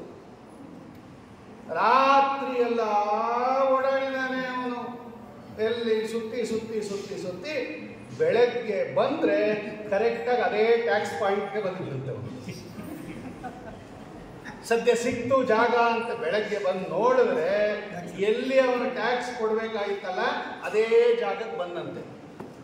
ಈ ಕೆಲಸ ಅವಲೇ ಮಾಡಿದ್ರೆ ಇಷ್ಟು ಪೆಟ್ರೋಲ್ ಡೀಸೆಲ್ ಎಲ್ಲ ಒಂದು ರಾತ್ರಿ ಎಲ್ಲ ಒದ್ದಾಡೋದು ತಪ್ತಾ ಇತ್ತಾ? ಇದಕ್ಕೆ ಘಟ್ಟಕುಟಿ ಪ್ರಭಾತ ನ್ಯಾಯ ಅಂತ ಕರೀತಾರೆ. ರಾತ್ರಿ ಎಲ್ಲ ಸುತ್ತಾಡಿ ಪ್ರಭಾತ ಬೆಳಗ್ಗೆ ಟ್ಯಾಕ್ಸ್ ಕಟ್ಟೋ ಜಾಗಕ್ಕೆ ಬಂದಂತೆ ಅಂತ ಅರ್ಥ. ಒಂದು ಸಂದರ್ಭದಲ್ಲಿ ಈ ನ್ಯಾಯ ಹೋಲಿಸ್ಬಿಟ್ಟು ನೀವು ಆವಾಗೆಲ್ಲ ಇಲ್ಲ ಇಲ್ಲ ಇಲ್ಲ ಅಂದ್ರಿ, ಈಗ ನೋಡಿದ್ರೆ ಅದನ್ನೇ ಒಪ್ಕೋತಾ ಇದ್ದೀರಾ, ಇಷ್ಟು ಸುತ್ತಾಕೋದು ಬಂದು ಅಲ್ಲೇ ಒಪ್ಕೋಬೋದಾಗಿತ್ತಲ್ಲ ಅನ್ನೋ ಸಂದರ್ಭದಲ್ಲಿ ಈ ಘಟ್ಟಕುಟಿ ಪ್ರಭಾತ ನ್ಯಾಯ ಪ್ರಯೋಗ ಮಾಡಿಬಿಟ್ರು ಟೀಕಾರಾಯರು. ಈಗ ಅರ್ಥ ಆಯ್ತು ನಮಗೆ. ಓ, ಘಟ್ಟಕುಟಿ ಪ್ರಭಾತ ನ್ಯಾಯ ಅಂದ್ರೆ ಹಿಂಗೆ ರಾತ್ರಿ ಎಲ್ಲ ಸುತ್ತಾಡಿ ಅದೇ ಟ್ಯಾಕ್ಸ್ ಪಾಯಿಂಟ್ ಬಂದಂಗೆ ಅಂತ ಅರ್ಥ. ರಾಯರು ಬಂದಿದ್ದು ಇದಕ್ಕೆ ಅವ್ರಿಗೆ ಕಂದನ ಮೊರೆ ಕೇಳಿ ಜನನಿಯು ಬರುವಂತೆ. ಇಂಥ ದುಃಖ ಆದಾಗ, ದೊಡ್ಡ ದೊಡ್ಡ ಗ್ರಂಥವನ್ನು ಓದುವ ಸಂದರ್ಭದಲ್ಲಿ ಇಂಥ ದುಃಖ ಬಂದಾಗ, ಅರ್ಥ ಆಗಲಿಲ್ಲ ಅಂದಾಗ ಬರೆದ್ರು ಅವರು. ಅದಕ್ಕೆ ಅವರು ಕರೆದಿರೋದು. ಇಂತಹ ವೇದಾಂತ ಸಾಮ್ರಾಜ್ಯದಲ್ಲಿ ಅಭಿಷಿಕ್ತರಾಗಕ್ಕಿಂತ ಮುಂಚೆನೇ ಬರೆದಿದ್ದು ಅದು ಪರಿಮಳ. ವೆಂಕಟನಾಥಾಚಾರ್ಯರಾಗಿದ್ದಾಗಲೇ ಬರೀತಾ ಇದ್ರು ಅವರು. ಪಾಠ ಬೆಳಗ್ಗೆ ಕೇಳೋದು, ಮಧ್ಯಾಹ್ನ ಅದಕ್ಕೆ ವ್ಯಾಖ್ಯಾನ ಮಾಡೋದು. ಪಾಠ ಕೇಳ್ತಾ ಕೇಳ್ತಾ ಕೇಳ್ತಾ ಬರೆದಿರೋದು ಪರಿಮಳ. ರಾತ್ರಿ ಹೊತ್ತು ಸುಧಾ ಪಾಠ ಹೇಳುವಾಗ ಇವ್ರು ಮಠದಲ್ಲೇ ಇಟ್ಕೊಂಡಿದ್ರು ವೆಂಕಟನಾಥಾಚಾರ್ಯರನ್ನ. ಮಹಾ ದಾರಿದ್ರ್ಯ, ಚಿಕ್ಕ ವಯಸ್ಸಿನಿಂದ ದಾರಿದ್ರ್ಯ. ತಮ್ಮ ಮಠದಲ್ಲೇ ಇಟ್ಕೊಂಡಿದ್ರು ಇವನನ್ನ ವೆಂಕಟನಾಥಾಚಾರ್ಯರನ್ನ ಬೇರೆ ಶಿಷ್ಯರ ಜೊತೆ. ಇವರು ರಾತ್ರಿ ಎಲ್ಲ ಬರೆಯೋದು. ಆ ಕಾಲಕ್ಕೆ ಗ್ರಂಥ ಬರೆಯೋದು ಅಂದ್ರೆ ದೊಡ್ಡ ಕಷ್ಟ. ಮೊದಲು ಬುದ್ಧಿ ಬೇಕು, ಅಲ್ಬೇಡಿ. ಆ ತಾಳೆಗರಿ ತೊಗೊಂಡ್ಬರ್ಬೇಕು, ಅದನ್ನು ಸರಿಯಾಗಿ ಸೈಜಿಗೆ ಕತ್ತರಿಸ್ಬೇಕು, ಅದನ್ನು ಚೆನ್ನಾಗಿ ಗುಜ್ಜಬೇಕು, ತಯಾರು ಮಾಡ್ಕೋಬೇಕು. ಆಮೇಲೆ ಬೆಳಗ್ಗೆ ಹೊತ್ತು ಈ ಒಣಗಿದ ಎಲೆಗಳೆಲ್ಲ ಆರಿಸ್ಕೊಂಡ್ಬರ್ಬೇಕು. ಆ ಒಣಗಿದ ಎಲೆಗೆ ಬೆಂಕಿ ಹಚ್ಚಬೇಕು, ಅದು ಒಂದೊಂದೇ ಉರಿತಾ ಇರೋರಿಗೆ ನೋಡ್ಕೋಬೇಕು. ಆ ಬೆಳಕಲ್ಲಿ ಗ್ರಂಥ ಬರಿಬೇಕು. ಏನೀಗ ಲೈಟ್ ಹಾಕ್ರಿ, ಫ್ಯಾನ್ ಹಾಕ್ರಿ, 2 ಅಕ್ಷರ ಬರಲ್ಲ ನಮಗೆ. ಫ್ಯಾನ್ ಹಾಕ್ರಿ, AC ಹಾಕ್ರಿ, ಟ್ಯೂಬ್ ಲೈಟ್ ಹಾಕ್ರಿ ಅಂತೀವಿ. ಬೆಳಕಿಲ್ಲ, ಕತ್ಲು ರಾತ್ರಿ, ಅದನ್ನ ಬೆಳಕು ಆರದೇ ಇರೋಂಗೆ ಒಂದೊಂದೇ ಒಣಗಿದ ಆ ಎಲೆ ಹಾಕ್ತಾ ಇರಬೇಕು. ಬರೆಯೋದು ಸಿದ್ಧ ಮಾಡಿಕೊಂಡಿರ್ಬೇಕು. ಆ ಬರೆಯೋ ಲೇಖನಿ ಇದೆಲ್ಲ ಅದು ಕೂಡಿ ಫಲ, ಅದು ಸೀಸ, ಅದನ್ನು ಒತ್ತಿ ಬರಿಬೇಕು. ಎಲೆ ಮೇಲೆ ಮೂಡಬೇಕು ಅಕ್ಷರ ಅದು. ಆಮೇಲೆ ಅದರ ಮೇಲೆ ಅಡಿಕೆ ತಗೊಂಡು ಗುಜ್ಜಬೇಕು. ಆಗ ಇಂಪ್ರೆಷನ್ ಬರುತ್ತೆ. ಸೈಕ್ಲೋ ಸ್ಟೈಲ್ ಅಂತ ಬರ್ತಾ ಇತ್ತು ಹಿಂದೆ. ಅದು ಇಷ್ಟು ಕೆಲಸ ಮಾಡಬೇಕಂತೆ ಬರೆಯೋದ್ರ ಜೊತೆಗೆ. ಎಷ್ಟು ಕಷ್ಟ ಇತ್ತು ನೋಡಿ ಒಂದು ಗ್ರಂಥ ಬರೆಯೋದಕ್ಕೆ. ಆ ಕಾಲಕ್ಕೆ ರಾಯರು ಎಲ್ಲ ಆದಮೇಲೆ ಹುಡುಗರೆಲ್ಲ ಮಲಕ್ಕೊಂಡ್ಬಿಟ್ಟ ಮೇಲೆ ಒಂದಿನ ಸಂಚಾರ ಮಾಡ್ಕೊಂಡು ಬಂದ್ರಂತೆ ಸುಧೀಂದ್ರ ತೀರ್ಥರು. ರಾತ್ರಿ ಏನು ಮಾಡ್ತಾ ಇದ್ದಾರೆ ನಮ್ಮ ಹುಡುಗರು ನೋಡೋಣ ಅಂತ. ಎಲ್ಲರೂ ಮಲ್ಕೊಂಡ್ಬಿಟ್ಟಿದ್ರಂತೆ. ಇಲ್ಲಿ ಒಂದು ಕಡೆ ಮಾತ್ರ ಆವಾಗ್ತಾನೆ ಆರೋಗಿದೆ ಅದು ಎಲೆ. ಆ ಒಣಗಿದ ಎಲೆ ಹಚ್ತಾ ಇರ್ತಾರಲ್ಲ, ಅದು ಆವಾಗ್ತಾನೆ ಆರೋಗಿ ಹೊಗೆ ಬರ್ತಾ ಇದೆ. ಇದೊಂದೇನು ಹೊಗೆ ಬರ್ತಾ ಇದೆ ಅಂತ ಬಂದು ನೋಡಿದ್ರೆ ಆಗುತ್ತಾನೆ ಮಲಗಿದಾರಂತೆ ವೆಂಕಟನಾಥಾಚಾರ್ಯರು. ರಾಯರು ಗಡ ಗಡ ಗಡ ಗಡ ನಡುಗ್ತಾ ಇದ್ದಾರೆ, ಚಳಿ.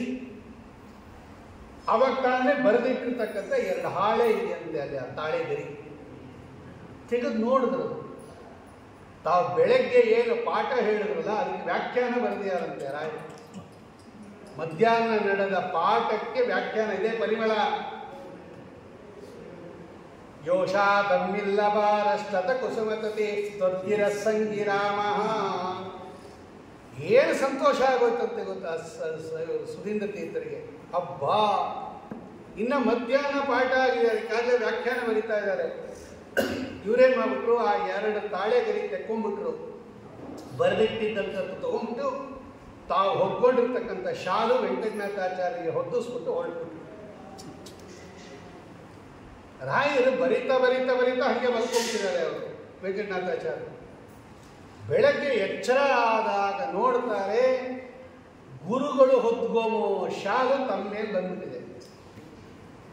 ಗುರುಗಳು ಉಪಯೋಗಿಸೋದು ಒಂದು ಶಿಷ್ಯ ಉಪಯೋಗಿಸಬಾರ್ದು.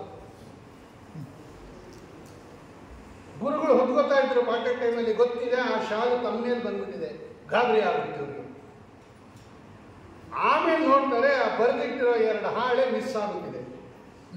ಅದು ಬೇರೆ ಅಳುನೇ ಬಂದ್ಬಿಡ್ತವ್ರು. ಅಳ್ತಾ ಕೂತ್ಕೊಂಡ್ಬಿಟ್ರು. ಎಲ್ಲರೂ ಪಾಠಕ್ಕೆ ಬಂದ್ಬಿಟ್ಟಿದ್ದಾರೆ. ಬೆಳಗ್ಗೆ ಇವರು ಲೇಟ್ ಆಗಿದ್ದಾರೆ. ಇದು ಬೇರೆ ಗಾಬರಿ. ಪಾಠಕ್ಕೆ ಹೋಗೋದು ನಿಧಾನ ಆಗೋಯ್ತು. ವೆಂಕಟನಾಥಾಚಾರ್ಯರು ಸುಧೀಂದ್ರ ತೀರ್ಥರು ವೆಂಕಟನಾಥಾಚಾರ್ಯ ಬರೋ ತನಕ ಪಾಠ ಹೇಳ್ತಾ ಇರ್ಲಿವಂತೆ. ಅವ್ನು ಕರಿ ವೆಂಕಟನಾಥನ್ ಕರಿ ಅನ್ನೋರಂತೆ. ಎಲ್ಲರೂ ಬಂದು ಕೂತ್ಬಿಟ್ಟಿದ್ದಾರೆ ಸುತ್ತಲೂ. ಅವ್ರು ಬಂದಿಲ್ಲ. ಗಡ ಗಡ ಗಡ ಗಡ ಗಡ ನಡುಕೊಂಡು ಕೈಯಲ್ಲಿ ಆ ಶಾಲನ್ನು ಇಟ್ಕೊಂಡು ಬಂದ್ರಂತೆ ರಾಯರು. ಮಡಿಸಿಟ್ಕೊಂಡ್ಬಿಟ್ಟಿದ್ದಾರೆ ಕೈಯಲ್ಲಿ ಗುರುಗಳು ಹೊತ್ಕೊಂಬ ಶಾಲು. ನಡೀತಾ ಇದೆಯಂತೆ ಅವರ ಧ್ವನಿ. ಗುರು ಸೇವಾ ನೋಡ್ರಿ, ಇದಕ್ಕೆ ಗುರುಪಸಂತಿ ಅಂತ ಕರೀತಾರೆ. ಗಡ ಗಡ ಗಡ ಗಡ ನಡುಕ್ತಾ ಇದ್ದಾರೆ, ತೊದಲ್ತಾ ಇದೆ ಅವರ ಮಾತು. ಇದು ಇದು ಇದು ನಿಮ್ಮ ಶಾಲು, ನಾನು ಹೊತ್ಕೊಂಡಿದ್ದಲ್ಲ. ಇದು ನನ್ನ ಮೈ ಮೇಲೆ ಹೆಂಗೆ ಬಂತು ಗೊತ್ತಿಲ್ಲ, ನಂಗೇನು ಗೊತ್ತಿಲ್ಲ, ತಪ್ಪಾಯ್ತು ಅಂತ ಇದ್ದಾರಂತೆ ಇವರು ರಾಯರು. ಆಗ ಸುಧೀಂದ್ರ ತೀರ್ಥರು ಹೇಳಿದ್ರು, ಇಲ್ಲ ಹೆದರ್ಕೋಬೇಡ ವೆಂಕಟನಾಥ, ನಾನೇ ಹೊಚ್ಚಿದ್ದು ಅಂದರು. ನಾನೇ ಹೊಚ್ಚಿದ್ದು, ಹೆದರ್ಕೋಬೇಡ. ಆಮೇಲೆ ಇನ್ನೂ ನಡುಗ್ತಾ ಇದ್ದಾರಂತೆ ಅವರು. ನೆನ್ನೆ ನೆನ್ನೆ ನೆನ್ನೆ ಏನು ಆ ಹಾಳೆ ತಾನೇ ನೀನು 2 ಬರ್ದಿದ್ದು, ನೋಡಿ ಇಲ್ಲಿದೆ, ನಾನು ತೊಗೊಂಬಂದಿದ್ದೀನಿ ಅಂದ್ರೆ. ನಮಸ್ಕಾರ ಮಾಡಿಬಿಟ್ರಂತೆ ವೆಂಕಟನಾಥಾಚಾರ್ಯ. ಆ ಹುಡುಗರಿಗೆಲ್ಲ ಹೇಳಿದ್ರಂತೆ ಸುಧೀಂದ್ರ ತೀರ್ಥರು, ಯಾಕೆ ಗೊತ್ತಾ ನಾನು ಇವನ ಮೇಲೆ ಅಷ್ಟೊಂದು ಪ್ರೀತಿ ಮಾಡ್ತೀನಿ. ಅವರೆಲ್ಲ ಹೊಟ್ಟೆವ್ರಿ ಈ ವೆಂಕಟನಾಥಾಚಾರ್ಯ ಮೇಲೆ ಸುಧೀಂದ್ರ ತೀರ್ಥರು ತುಂಬ ಪ್ರೀತಿ ತೋರಿಸ್ತಾರೆ, ಪಾಶ್ಚಾತ್ಯ ಮಾಡ್ತಾರೆ ಅಂತ ಕೇಳಿದ್ರಂತೆ ಅವರು. ನಿನ್ನೆ ನಡೆದ ಪಾಠ ಯಾರಾದರೂ ಒಬ್ರು ಹೇಳ್ರಿ ನೋಡೋಣ ಇವತ್ತು. ಯಾರು ಹೇಳಿದ್ರಂತೆ. ನೋಡಿ ಈ ಕೂಸು ನೋಡಿ, ವ್ಯಾಖ್ಯಾನ ಬರ್ದಿಯಾಗಿ ನೋಡಿದ್ರೆ ಗೊತ್ತಾಯ್ತಲ್ಲ. ಯಾವತ್ತು ಗುಣದ ಮೇಲೆ ಮಾತ್ಸರ್ಯ ಪಡಬಾರದು. ಒಳ್ಳೇದೆಲ್ಲಿರುತ್ತೋ ತೊಗೊಂಬಿಡ್ರಿ. ವೆಂಕಟನಾಥ ಹೆದರಬೇಡ, ನಾನೇ ಹೊತ್ತಿಸಿದ್ದು, ನೀನೇನು ಅಪರಾಧ ಆಗಿಲ್ಲ, ನಾನೇ ನಿಮಗೆ ರಾತ್ರಿ ಬಂದಿದ್ದೆ, ಹಿಂಗೆ ಮಾಡಿದೆ, ನೋಡಿ ನೀವು ಬರ್ದಿದ್ದು ಹಿಂಗಿದೆ ಅಂತ ತೋರಿಸಿದ್ರು ಅಂತ ಒಂದು ಪ್ರಕರಣ ಬರೀತಾರೆ ರಾಘವೇಂದ್ರ ಅಣುವಿಜಯದಲ್ಲಿದೆ. ಹೀಗೆ ಸುಧೀಂದ್ರ ತೀರ್ಥರು ತಮ್ಮ ಮಠದಲ್ಲಿ ರಾಯರನ್ನ ಇಟ್ಕೊಂಡು ಆಶ್ರಯ ಕೊಟ್ಟು, ಊಟ ಕೊಟ್ಟು, ಬಟ್ಟೆ ಕೊಟ್ಟು, ಪಾಠ ಹೇಳಿ ಸಾಕಿ ಸಲಹಿದ ಕೂಸು ರಾಯರು. ಇನ್ನು ಸುಧೀಂದ್ರ ತೀರ್ಥರ ಮಾತೃ ಹೃದಯ ಹಿಂಗಿರಬೇಕು, ಲೆಕ್ಕ ಹಾಕ್ಕೊಂಡ್ರಿ.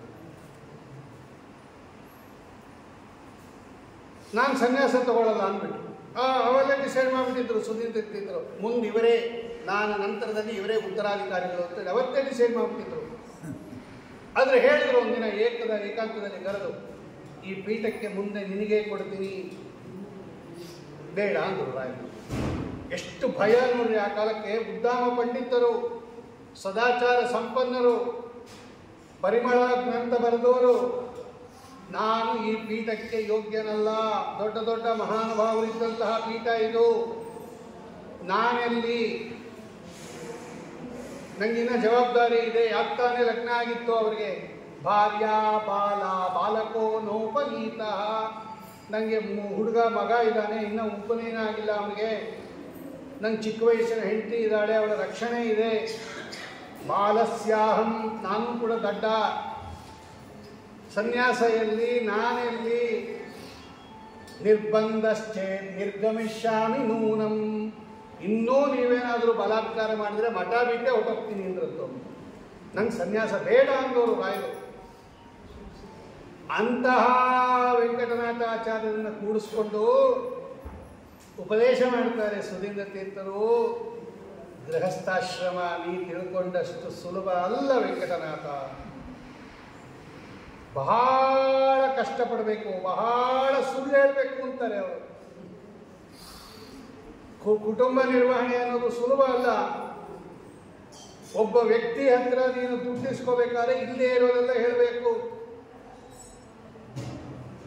ಕುರೂಪಿಯಾಗಿರ್ತಾನೆ, ಬಹಳ ಸುಂದರರು ನೀವು ಅಂತ ಹೇಳಬೇಕು. ಒಂದು ನಯಾ ಪೈಸೆ ದಾನ ಮಾಡಲ್ಲ, ದಾನಶೂರ ಕರುಣ ಅಂತ ಹೊಗಳ್ಬೇಕು. ಒಂದು ದಿವಸ ಸಂಧ್ಯಾವಂದನೆ ಮಾಡಲ್ಲ, ಸದಾಚಾರ ಸಂಪನ್ನ ಅಂತ ಕೊಂಡಾಡಬೇಕು. ದುಡ್ಡಿಗೆ ನೋಡು ಎಷ್ಟು ಸುಳ್ಳು ಹೇಳಬೇಕು. ಯಾಕೆ? ಕುಟುಂಬ ನಿರ್ವಹಣೆ ಬಹಳ ಕಷ್ಟ ಇದೆ. ಗೃಹಸ್ಥಾಶ್ರಮ ಬೇಡ ಅಂತ ಹೇಳ್ತಾರೆ, ಉಪದೇಶ ಮಾಡ್ತಾರೆ. ನಾನು ಉಪನಯನ ಮಾಡ್ತೀನಿ, ನಿನ್ನ ಕೂಸಿಗೆ ಉಪನಯನ ಆಗಿದೆ, ನಾನು ಮಾಡಿಸ್ತೀನಿ, ಮಾಡು, ಇವತ್ತೇ ಮಾಡು. ಎಷ್ಟು ಉಪದೇಶ ಮಾಡ್ತಾರೆ ಸುಧೀಂದ್ರ ತೀರ್ಥರ. ಆ ಸಂದರ್ಭದಲ್ಲಿ ರಾಘವೇಂದ್ರ ವಿಜಯ ನೋಡಬೇಕು. ಹೀಗೆ ರಾಯರ ಮನವೊಲಿಸಿ ವೇದಾಂತ ಸಾಮ್ರಾಜ್ಯದಲ್ಲಿ ಅವರನ್ನು ಕೂಡಿಸಿ ಪಟ್ಟಾಭಿಷೇಕ ಮಾಡಿದ ಕೀರ್ತಿ ಇವತ್ತಿನ ಗುರುಗಳಾಗಿರ್ತಕ್ಕಂಥ ಸುಧೀಂದ್ರ ತೀರ್ಥರಿಗಿದೆ. ಅಂದರೆ ವೆಂಕಟನಾಥಾಚಾರ್ಯರನ್ನು ರಾಯರಾಗಿ ಆಶ್ರಮವನ್ನು ಬದಲಾಯಿಸಿ ಸನ್ಯಾಸದ ಕೂಡಿಸಿ ಪೀಠಾರೋಹಣ ಮಾಡಿಸಿ ಇವತ್ತು ರಾಘವೇಂದ್ರ ಅಂತ ಹೆಸರಿಟ್ಟು ಅವರನ್ನು ವೇದಾಂತ ಸಾಮ್ರಾಜ್ಯದಲ್ಲಿ ಕೂಡಿಸಿದ ಕೀರ್ತಿ ಸುಧೀಂದ್ರ ತೀರ್ಥರಿಗೆ ಬರ್ತದೆ. ಅದನ್ನು ರಾಯರು ತೋರಿಸ್ತಾರೆ.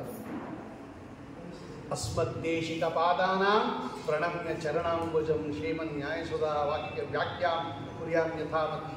ಅಸ್ಮದ್ದೇಶಿಕ ಪಾದಾನ, ನಮ್ಮ ಗುರುಗಳು, ಅವರ ಪಾದಕ್ಕೆ ನಮಸ್ಕಾರ ಮಾಡಿ ನಾನು ನ್ಯಾಯಸುಧಾ ಬರೀತೀನಿ, ವ್ಯಾಖ್ಯಾನ ಬರೀತೀನಿ ಅಂತ ಅವರೆಷ್ಟು ಗೌರವ ಇಟ್ಕೊಂಡಿದ್ದು ಲೆಕ್ಕ ಹಾಕೊಂಡು.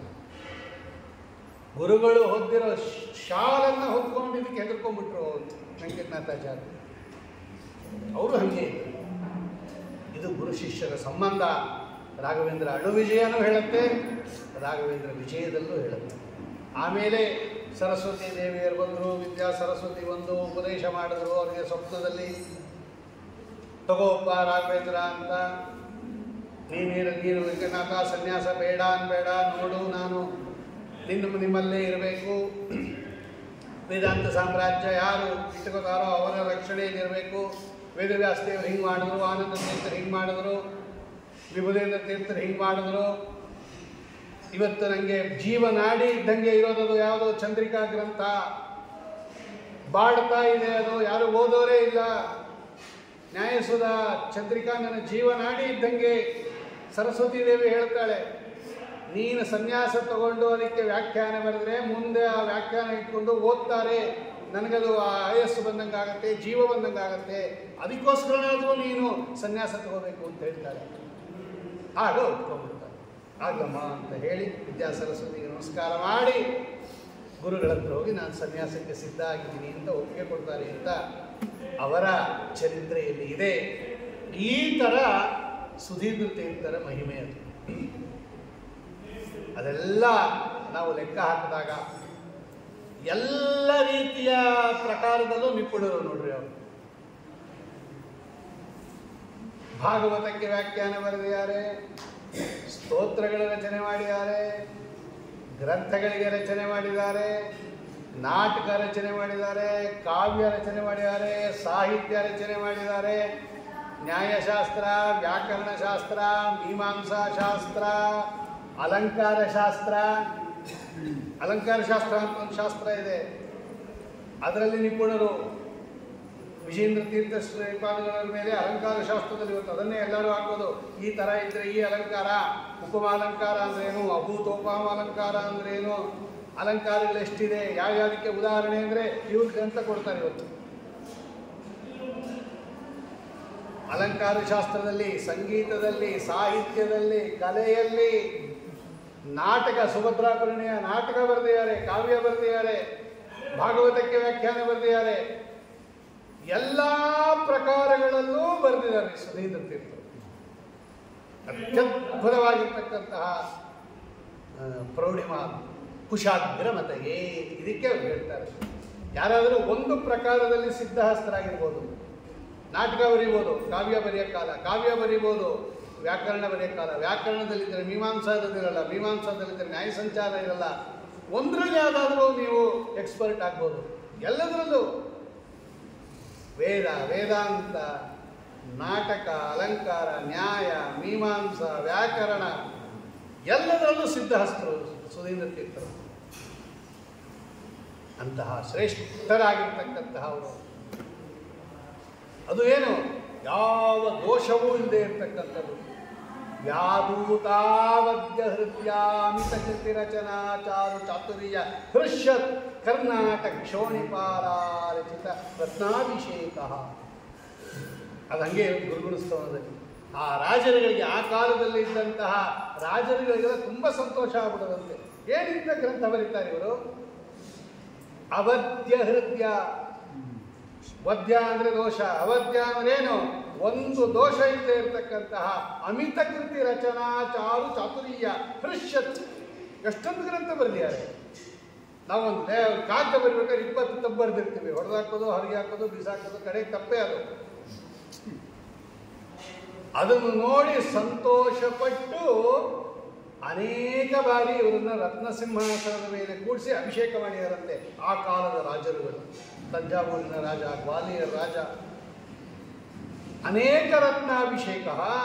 ರಾಯರಿಗಿಂತ ಮುಂಚೆನೇ ಸುಧೀಂದ್ರ ತೀರ್ಥರು ಸಿಂಹಾಸನದಲ್ಲಿ ಕೂತ್ಕೊಂಡು ರತ್ನಾಭಿಷೇಕ ಮಾಡಿಸ್ಕೊಂಡವರು ಇವರು. ಪತ್ರೀಶಾರೂಢ ಲಕ್ಷ್ಮೀಪತಿ ಪದನೋ ಉಗ್ರಲೋಲಂಬಲೀಲೋ. ಅದೇ ಪತ್ರೀಶಾರೂಢ. ಪತ್ರಿ ಅಂದರೆ ಅಕ್ಕಿ, ಪತ್ರ ಅಂದರೆ ರಕ್ಕೆ, ಪತ್ರಿ ಅಂದರೆ ರಕ್ಕೆ ಇರ್ತಕ್ಕಂಥದ್ದು ಪ್ರಾಣಿಗಳು, ಪಕ್ಷಿಗಳು. ಅದಕ್ಕೆ ಈಶಾ ಅಂದರೆ ಗರುಡ ದೇವರು, ಅದರ ಮೇಲೆ ಕೂತಿರೋದು. ಪತ್ರೀಶಾರೂಢ ಅಂದರೆ ಗರುಡಾರೂಢ. ಲಕ್ಷ್ಮೀಪತಿ ಪದನಲಿನಃ. ಗರುಡಾರೂಢ ಲಕ್ಷ್ಮೀನಾರಾಯಣ ದೇವರ ಪಾದದಲ್ಲೇ, ಪಾದ ಕಮಲದಲ್ಲಿ ಯಾವಾಗಲೂ ಆಸಕ್ತವಾದ ದುಂಬಿಗಳು ಅಂತರ್ಥ ಇವರು. ಲಕ್ಷ್ಮೀನಾರಾಯಣ ದೇವರೇ ಕಮಲ, ಅವರ ಪಾದನೇ ಕಮಲ. ಆ ಪಾದ ಕಮಲದಲ್ಲಿ ಯಾವಾಗಲೂ ಆಸಕ್ತರಾದ ದುಂಬಿಯಂತೆ ಇರ್ತಕ್ಕಂತಹ ಸುಧೀಂದ್ರ ತೀರ್ಥರು ಅಂತ ಅವರು ವರ್ಣನೆ ಮಾಡ್ತಾರೆ. ಹೀಗೆ ಸಕಲ ರೀತಿಯಿಂದಲೂ ಕೂಡ ಸರ್ವತೋಮುಖವಾಗಿರ್ತಕ್ಕಂತಹ ಕೀರ್ತಿ ಉಳ್ಳವರು ಸುಧೀಂದ್ರ ತೀರ್ಥರು. ನವಬೃಂದಾವನ ಕ್ಷೇತ್ರದಲ್ಲಿ ವಿರಾಜಮಾನರಾಗಿ ಆ ದೊಡ್ಡ ದೊಡ್ಡ ಯತಿಗಳ ಜೊತೆಯಲ್ಲಿ ತಾವೂ ಇದ್ದು ಸೇವೆ ಮಾಡ್ತಾ, ತಮಗಿಂತ ದೊಡ್ಡವರನ್ನು ಸೇವೆ ಮಾಡ್ತಾ, ತಮಗಿಂತ ಚಿಕ್ಕವರಿಂದ ಸೇವೆ ಮಾಡಿಸ್ಕೋತಾ ಇವತ್ತು ಕೂಡ ತುಂಗಭದ್ರಾ ತೀರದ ನವಬೃಂದಾವನದಲ್ಲಿ ವಿರಾಜಮಾನರಾಗಿರ್ತಕ್ಕಂತಹ ಸುಧೀಂದ್ರ ತೀರ್ಥರಿಗೆ ನಮಸ್ಕಾರ ಹೇಳೋದು ಬಿಟ್ಟರೆ ಇಷ್ಟು ದೊಡ್ಡ ಪಾಂಡಿತ್ಯ ಹೇಳೋರಿಗೆ ನಾವೇನು ಹೇಳೋಕ್ಕಾಗುತ್ತೆ.